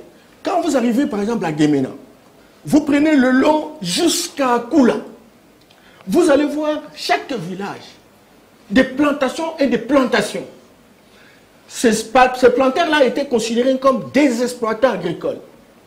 Ils étaient considérés comme des partenaires de grands exploitants. Africalix ou Papa Jano Bemba. Alors maintenant, qu'est-ce qu'on leur faisait? On leur donnait des moyens, des semences, ils cultivaient. Ils recrutaient les gens au village. Et ces gens-là, chacun avait son champ. Mais ils avaient un champ où ils travaillaient et ils produisaient et ils avaient leur salaire. On aura résolu les problèmes d'augmentation de la production, on aura résolu le problème de paiement de ces gens parce qu'ils sont capables d'entraîner, et on aura résolu le problème d'école parce qu'il y a une école pilote et témoin pour tous ces travailleurs qui viennent travailler là-bas. C'est très important, on peut y arriver. Et là, il y a moyen de se référer aux investisseurs locaux. Okay. C'est très important aussi des investisseurs externes, les deux faisant combine. Mais il faut améliorer la question du climat des affaires, quelqu'un l'a dit ici. Oui, le professeur Kalela. Voilà, les droits des affaires, la justice équitable soit rendue opérationnelle pour qu'elle puisse servir véritablement de dissuasion. Surtout la pression fiscale. Il faut aussi révisiter la formation. Quelle formation pour travailler dans quelle entreprise? C'est très important. Décloisonner, comme vous avez dit. Si vous avez par exemple, comme à Ingenda à l'Équateur, vous avez, on fait l'agriculture, on fait la pêche, etc. Vous venez former les gens en littéraire. Alors maintenant, ils vont faire quoi? Il y a une adéquation. Donc il y a une adéquation. Et donc il faut revisiter, il faut des grandes réformes. Je voudrais également dire qu'il faut encourager naturellement ce que dit le président actuellement, quand il dit qu'il faut des garanties pour créer une pépinière, n'est-ce pas, d'entrepreneurs. Encore que cela soit véritablement rendu opérationnel, pour que nous ayons des gens avec des projets bancables. Il faut également construire... Mais nous qui créons les emplois, on n'est pas assistés, le gouvernement ne s'occupe pas, il ne s'occupe pas. Albert Moleka vous disait qu'aujourd'hui nous n'avons pas moins de 30 banques qui viennent de l'extérieur. Mais quelle banque avec quel crédit? C'est vraiment dommage. Et tout ça mérite d'être réglementé. Mérite d'être réglementé. Même les fonctionnaires, quand on vous donne un crédit par exemple... Donc on avait une banque ici, non? C'était Dokolo qui avait une banque ici. La banque de Kinshasa. Ici, il y avait la banque de Kinshasa de Dokolo, qui est un national. Il y avait également la banque de crédit agricole, qui a été, qui loge les services de cadastre aujourd'hui, enfin, à côté de l'hôtel de ville. Et cette banque-là, malheureusement, les hommes politiques ils sont tombés dessus, et voilà, ils ont dit... Aujourd'hui, aucun Congolais n'a une banque. On a besoin, naturellement, de cela. Mais il faut également remettre en selle les écoles qu'on appelle les écoles spécialisées, non formelles, pas seulement pour avoir un diplôme, mais c'est pour apprendre le métier. Quelqu'un a dit, nous devons avoir des menuisiers, nous devons avoir des métiers spécialisés. Nous avons un chantier encore ouvert, on a besoin de maçons. Et alors maintenant, on en trouve qui font la route. Regardez comment des gens qui sont... Regardez à Delvaux, regardez Delvaux, les gens qui fabriquent des chaises. Mais on aurait pu mettre en place, n'est-ce pas, une école de formation de menuisiers pour avoir véritablement des professionnels qui vont créer même une coopérative qui deviendrait une entreprise, qui fabriquerait des chaises qui peuvent être exportées.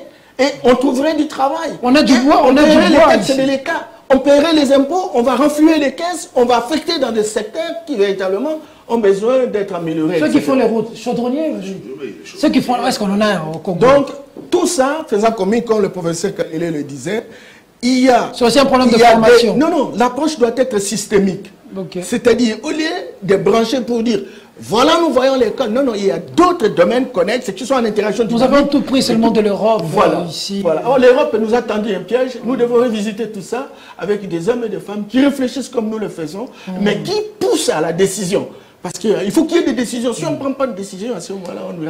Il faut créer des jeunes qui sont employables, qui sont utiles à quelque chose, que des juristes et des avocats qui se promènent avec des papiers sous les épaules, en train de scier les côtes dans les parquets pour chercher un dossier. Même si cette histoire, par exemple, on veut faire la propriété de la ville. la propriété de la ville, on pouvait identifier combien d'ONG sont opérationnelles, qui font ce travail. Et s'il y a un contrat de partenariat avec le gouverneur de province, il ne peut pas le voir sur le terrain.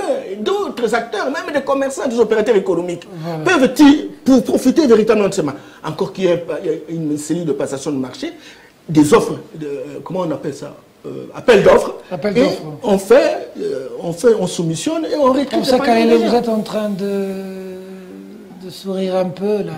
Bon, c'était pas un sourire moqueur. Ok. C'est simplement pour dire que les solutions tentées et appliquées par Mzee tiennent aussi compte du passé.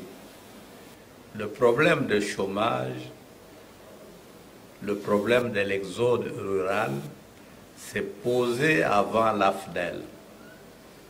Mobutu a cherché à y trouver une solution. C'était une solution brutale. Il y a un trop-plein dans la ville, on vous ramasse le matin, on vous renvoie chez vous au village. Vous allez vous débrouiller là-bas. On ne s'occupe pas de ce que vous devenez au village. La conséquence est que beaucoup de gens qui sont rentrés au village dans ces conditions-là ont fini par revenir en ville. Comme également, vous avez des jeunes gens qui fuient Kanyama-Kassese, qui reviennent dans les centres urbains. L'enrichissement chez Mzee, c'est on vous envoie travailler là-bas. Vous n'êtes pas parqué au village. Vous travaillez dans l'espoir que vous reviendrez connaissant un certain nombre de métiers. Les prisons, c'était aussi conçu comme ça. Vous êtes en prison, c'est pour cela qu'on appelait Makala centre de rééducation. On vous apprend un métier. Quand vous sortez de là, vous savez ce qu'il faut faire, comment vous allez vous occuper. On vous donne même des instruments de travail. Tout ça, on fait ça en prison. On faisait ça. Moi, je n'ai pas vécu ça là-bas. On faisait ça en prison. Déjà du temps des Belges. Mais un autre élément, vous pouvez dire, on envoie les jeunes gens au village, on les envoie à Kanyama-Kassese, etc. On les envoie dans le Bas-Congo. Mais il faut également changer la mentalité. Chez nous, ici, le travail agricole, d'après l'éducation que nous avons eue, c'est une punition. Envoyer quelqu'un au village, c'est une façon de le punir. Déjà à l'école, si vous commettez une bourde, on vous envoie sarcler l'école. C'est une punition. Aujourd'hui, ça n'a pas beaucoup changé. Et quel est le secteur qui donne plus facilement de l'argent? La politique. La politique. Vous pouvez aller au Parlement, assister ou ne pas assister, mais à la fin du mois, vous avez vos émoluments. Vos 21 000 $. Vous avez une voiture, tout ça. Pourquoi je vais me poumonner, moi, souiller, comme vient de le dire Katanga ici, alors que je peux aller au Parlement, applaudir et avoir plus. Faire autre chose dans la vie, au lieu d'aller cultiver. Et quand je vais cultiver, je vais écouler où? Où sont les voies d'évacuation? Les routes. S'il y a des routes, je vais rencontrer combien de barrières sur la route?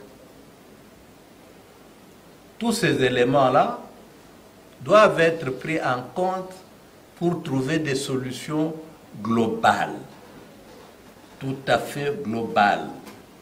Ce serait naïf de croire que ceux qui nous ont colonisés hier auraient intérêt à nous voir nous développer aujourd'hui avec leur aide. C'est trop naïf. Ils ont tout intérêt à nous voir nous enfoncer dans le sous-développement. D'abord, l'aide, ça n'existe pas. C'est du commerce. Mobutu vous disait ici, en termes de coopération, quand les Belges nous donnent un franc, il en récolte 3. Et il finissait par poser la question, qui est de qui finalement? Mais nous sommes trop naïfs. Nous continuons à croire qu'on vient nous aider alors que l'on vient nous enfoncer dans le sous-développement. La preuve est là. Ça nous fait... C'est 62 ans d'indépendance. C'est 62 ans. Le jeune roi belge là-bas, il a 62 ans de naissance. Quand il vient ici, il est du même âge que le Congo indépendant et on voit les Congolais lui demander de l'aide. Toutes ces histoires-là doivent être repensées. Là, je vais essayer d'atterrir en disant, relisons méditativement le livre de Mabika Kalanda, La décolonisation mentale. J'ai besoin de ce livre, professeur. J'ai besoin de ce livre. Il faut faire comme Albert Mouleka qui me procure beaucoup de livres. C'est souvent... J'espère que vous les lisez. Voilà, c'est autre chose. Comme Moïse Monidé, là aussi, que je cite, qui me donne beaucoup de livres. Le dernier livre, TF1, un pouvoir, qu'il m'a offert, en me disant que Perfect Télévision peut devenir aussi un pouvoir, le pouvoir de médias. Je te donne ce livre, TF1, un pouvoir. Moïse Monidé, là, clin d'œil. Comme Albert Mouleka m'a donné plusieurs livres. On fait quoi? Travail de jeunes. Juste pour... le Congolais retient quoi? Pour résumer, je crois que, bon, d'abord, je regrette qu'on n'ait pas pu avoir le général Kassongo. Oui, le général Kassongo nous a envoyé une vidéo. Il a dit qu'il a vu mon message après, par son texto, qu'il aimerait prochainement, en tout cas s'imprégner, intervenir comme ça directement. Voilà. Mais il nous a envoyé une vidéo. J'ai même envoyé déjà la régie pour nous dire que, de voir déjà ce qu'il fait au rapport avec le Kuluna. Merci, le général Kassongo. Tu peux illustrer la vidéo. Merci, le général Kassongo, qui dit que intervenir dans une émission comme la mienne, il doit se préparer pour être précis. Voilà, le général Kassongo nous a envoyé cette vidéo à l'instant pour nous montrer ce qu'il fait au regard du dossier Kuluna. Selon ces informations, il est descendu à la commune de Makala. Voilà, il est là, il nous a envoyé cette vidéo. Nous allons balancer à la fin de l'émission, on revient sur le plateau. Voilà, on va balancer à la fin de l'émission, mon général. On revient sur le plateau. Merci pour la vidéo, on va voir le général Kassongo la semaine prochaine. Je voulais quand même féliciter la police, parce que très souvent on n'y pense pas, mais féliciter la police pour le travail qu'elle fait concernant ce phénomène Kuluna. Bien sûr, elle a besoin de moyens, elle a besoin de suffisamment de moyens. De suffisamment de moyens et de soutien. Mais je retiens ceci, je voudrais que nos téléspectateurs puissent retenir ceci. Il y a un besoin de changement de mentalité par rapport, que ce soit le phénomène Kuluna, que ce soit le problème de l'emploi, donc changement de mentalité dans l'approche de ces problèmes et pour apporter des mesures et des solutions idoines qui doivent être des solutions, je dirais, culturellement congolaises. Je dis des solutions culturellement congolaises. Nous savons que nous sommes dans un environnement globalisé. À plus forte raison, dans un environnement globalisé, vous devez faire en sorte que la base et les fondements de vos cultures soient assez solides pour pouvoir non seulement absorber ce dont vous avez besoin, des solutions globales, mais pouvoir apporter aussi votre contribution à ces solutions qui se posent le monde entier. Puis on a parlé du phénomène Koulouna parce que c'est chez nous, mais si vous regardez les problèmes dans certains quartiers, dans certains pays d'Europe, c'est plus ou moins similaire, sauf que bien sûr le niveau de vie est différent, l'environnement est différent, mais les comportements sociaux, la violence reste la même. Il y a besoin de réformes sur lesquelles Norbert a beaucoup insisté. Il faut les prendre à bras le corps, non pas avec une approche simplement politicienne, partisane, mais vraiment une approche nationale, pour ne pas dire nationaliste, et en faisant appel à tous ceux qui peuvent apporter leur contribution. Encore une fois, vous savez, notre jeunesse, c'est celle-là que nous avons. Nous n'avons pas une autre jeunesse. Il faut, comme on dit, il faut faire avec, il faut la restaurer, la changer pour qu'elle soit à même de remplir ses responsabilités dans l'avenir. Patika Tonga. Moi, je suis moins philosophique. Parce que... D'abord, ils ne comprennent pas la plupart des choses que nous disons, changement de mentalité, vassalaboyer. Je vais vous dire que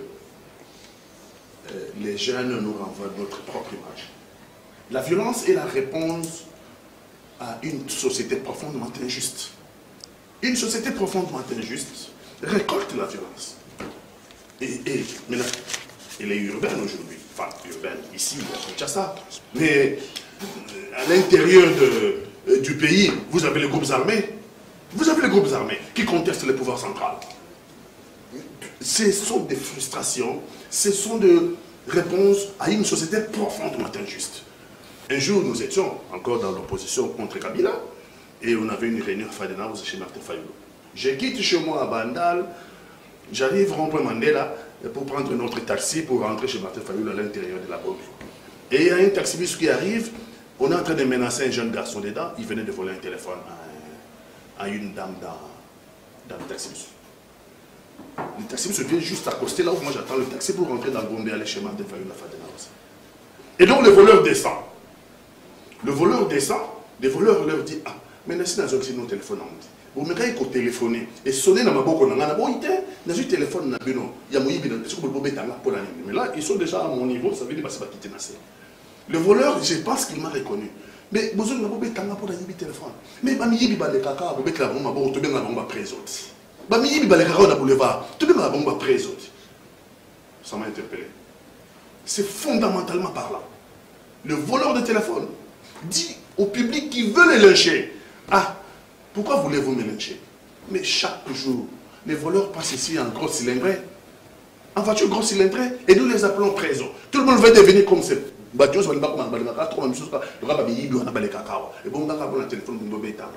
Donc, la violence est une réponse à l'injustice. D'accord. Je ne la soutiens pas. Je dis qu'il faut trouver des solutions contre l'injustice, mais des solutions pratiques. Des solutions pratiques qui touchent ces jeunes-là. Je dis l'État doit mettre des moyens dans l'école. L'État doit reprendre son domaine régalien de l'enseignement. L'État doit mettre les moyens dans les entreprises pour la création d'emplois. Ça, c'est du pratique. Lorsque les enfants ont un emploi, eh bien, ils ne vont plus aller dans la rue agresser les gens. Lorsque les enfants vont à l'école, et l'école répond aux normes internationales, les enfants ne seront pas dans la rue pendant la journée. Donc si les parents ont un emploi pour nourrir leurs enfants, eh bien, lorsque les parents parleront à la maison, les enfants vont écouter. Si nous n'investissons pas dans ces domaines-là, on a beau expliquer que ce sont les programmes de... Je suis d'accord, ce sont les programmes de... Mais les programmes de FMI, nous avons en tête... Quel était l'objectif? Mais aussi les enfants doivent le faire comprendre. Hein. Quel était l'objectif? Nous avons atteint les points d'achèvement depuis 2007, je crois, avec le Premier ministre Mozito. On a atteint le point d'achèvement. Mais qu'est-ce que nous avons proposé après? 2012. 2012. Nous avons atteint le point d'achèvement avec le Premier ministre Mozito. Avec Mozito, oui. En 2012-2013. Nous avons atteint le point d'achèvement. On nous disait que le point d'achèvement, c'est l'effacement de la dette. D'accord. La dette était effacée. Après, on fait quoi de l'argent généré par l'effacement de la dette? Très bien. Hein? On n'a pas investi. Depuis 2012, les enfants n'ont pas eu d'emploi. Donc, si nous n'investissons pas dans la prise en charge de nos enfants, la violence va aller crescendo. On a beau créer 50 Kanyama KCC. Moi, j'ai dit c'est une solution provisoire. D'accord, c'est cosmétique. Merci beaucoup aux invités, et merci pour la disponibilité, merci pour le temps, merci à vous fidèles téléspectateurs. Nous reviendrons vendredi prochain pour encore une fois de plus creuser davantage. N'hésitez pas de nous envoyer des sujets, n'hésitez pas de nous faire des propositions et même de remarques. Cette émission est la vôtre. Nous allons chuter avec cet élément que nous a envoyé le général Kassongo pour voir ce que la police fait pour ce phénomène Kuluna. Mais aussi, on a parlé l'État, on a parlé entreprise, on a parlé entrepreneur, on a parlé mentalité, on a aussi parlé des voleurs. Il est très important, fidèles téléspectateurs, que nous commençons par être le changement que nous voulons. Les jeunes, pendant que vous vous battez, pendant que vous trichez à l'école, pendant que vous avez besoin de la culture de la facilité, réussir à avoir un diplôme et pas avoir la matière, les jeunes Rwandais, les jeunes Burundais, les jeunes Ougandais, les jeunes Angolais sont bien formés, bien encadrés et demain nous allons être dirigés par les autres. Soyez disciplinés et soyez exigeants envers vous-même. Pour son édifice, le Congo a besoin de la participation de nous tous, mesdames, mesdemoiselles et messieurs. Cette émission est terminée. Au revoir. Merci, prof.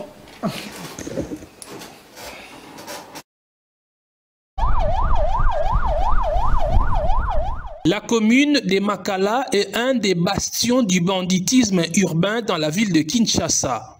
Les jeunes gens armés souvent des machettes qui extorquent, menacent et tuent ont longtemps terrorisé les habitants de Makala.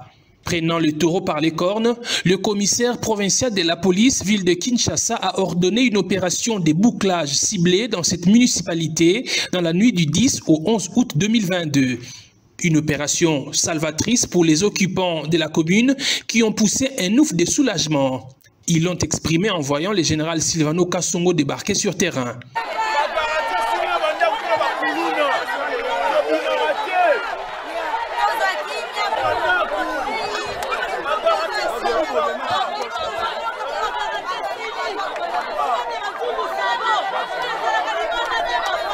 Les éléments du commissariat provincial déployés à Makala ont abattu un travail de titan.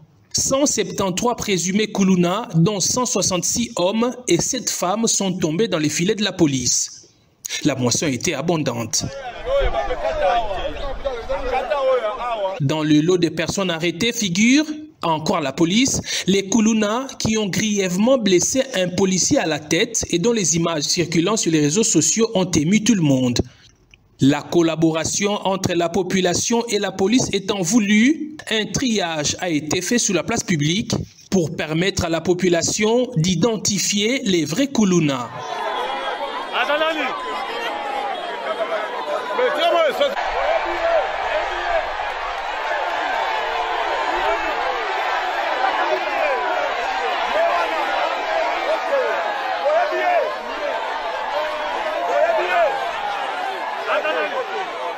Ceux qui ont reçu un bon témoignage ont été immédiatement relâchés.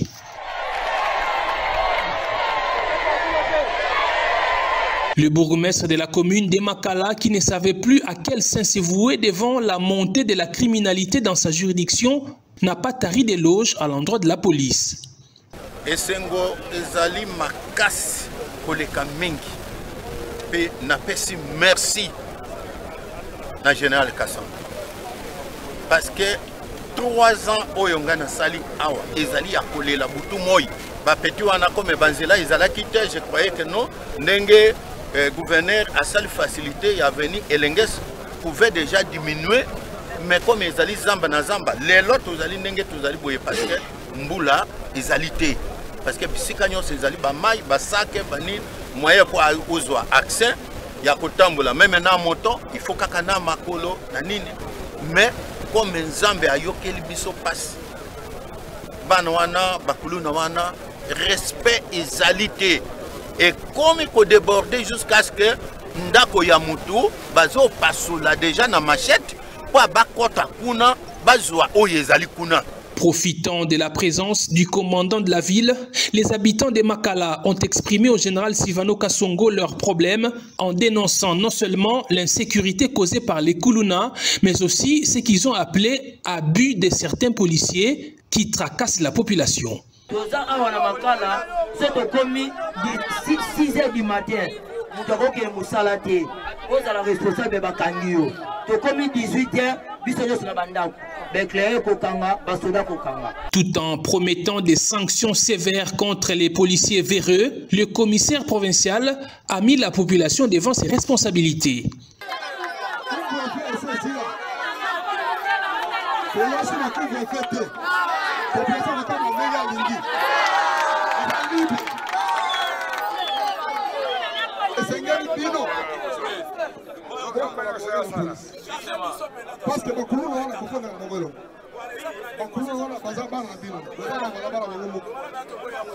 Dans chaque commune de la ville, la police a placé des boîtes à suggestions pour permettre à la population de dénoncer les malfaiteurs tout en gardant l'anonymat. Mais ces boîtes peinent à être remplies.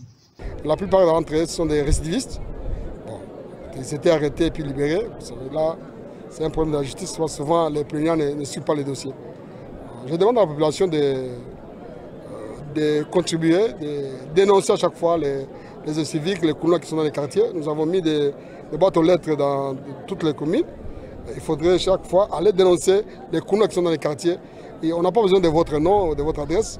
Il faut dénoncer seulement le nom du Kuluna et son adresse. Et chaque lundi, les bourgmestres appellent les commandants de la police et les comités locaux de sécurité pour déballer et la police fera son travail. Tout ce qui peut, tu vas courage à se plaindre dans la police. Tu vas se plaindre à ta kimi.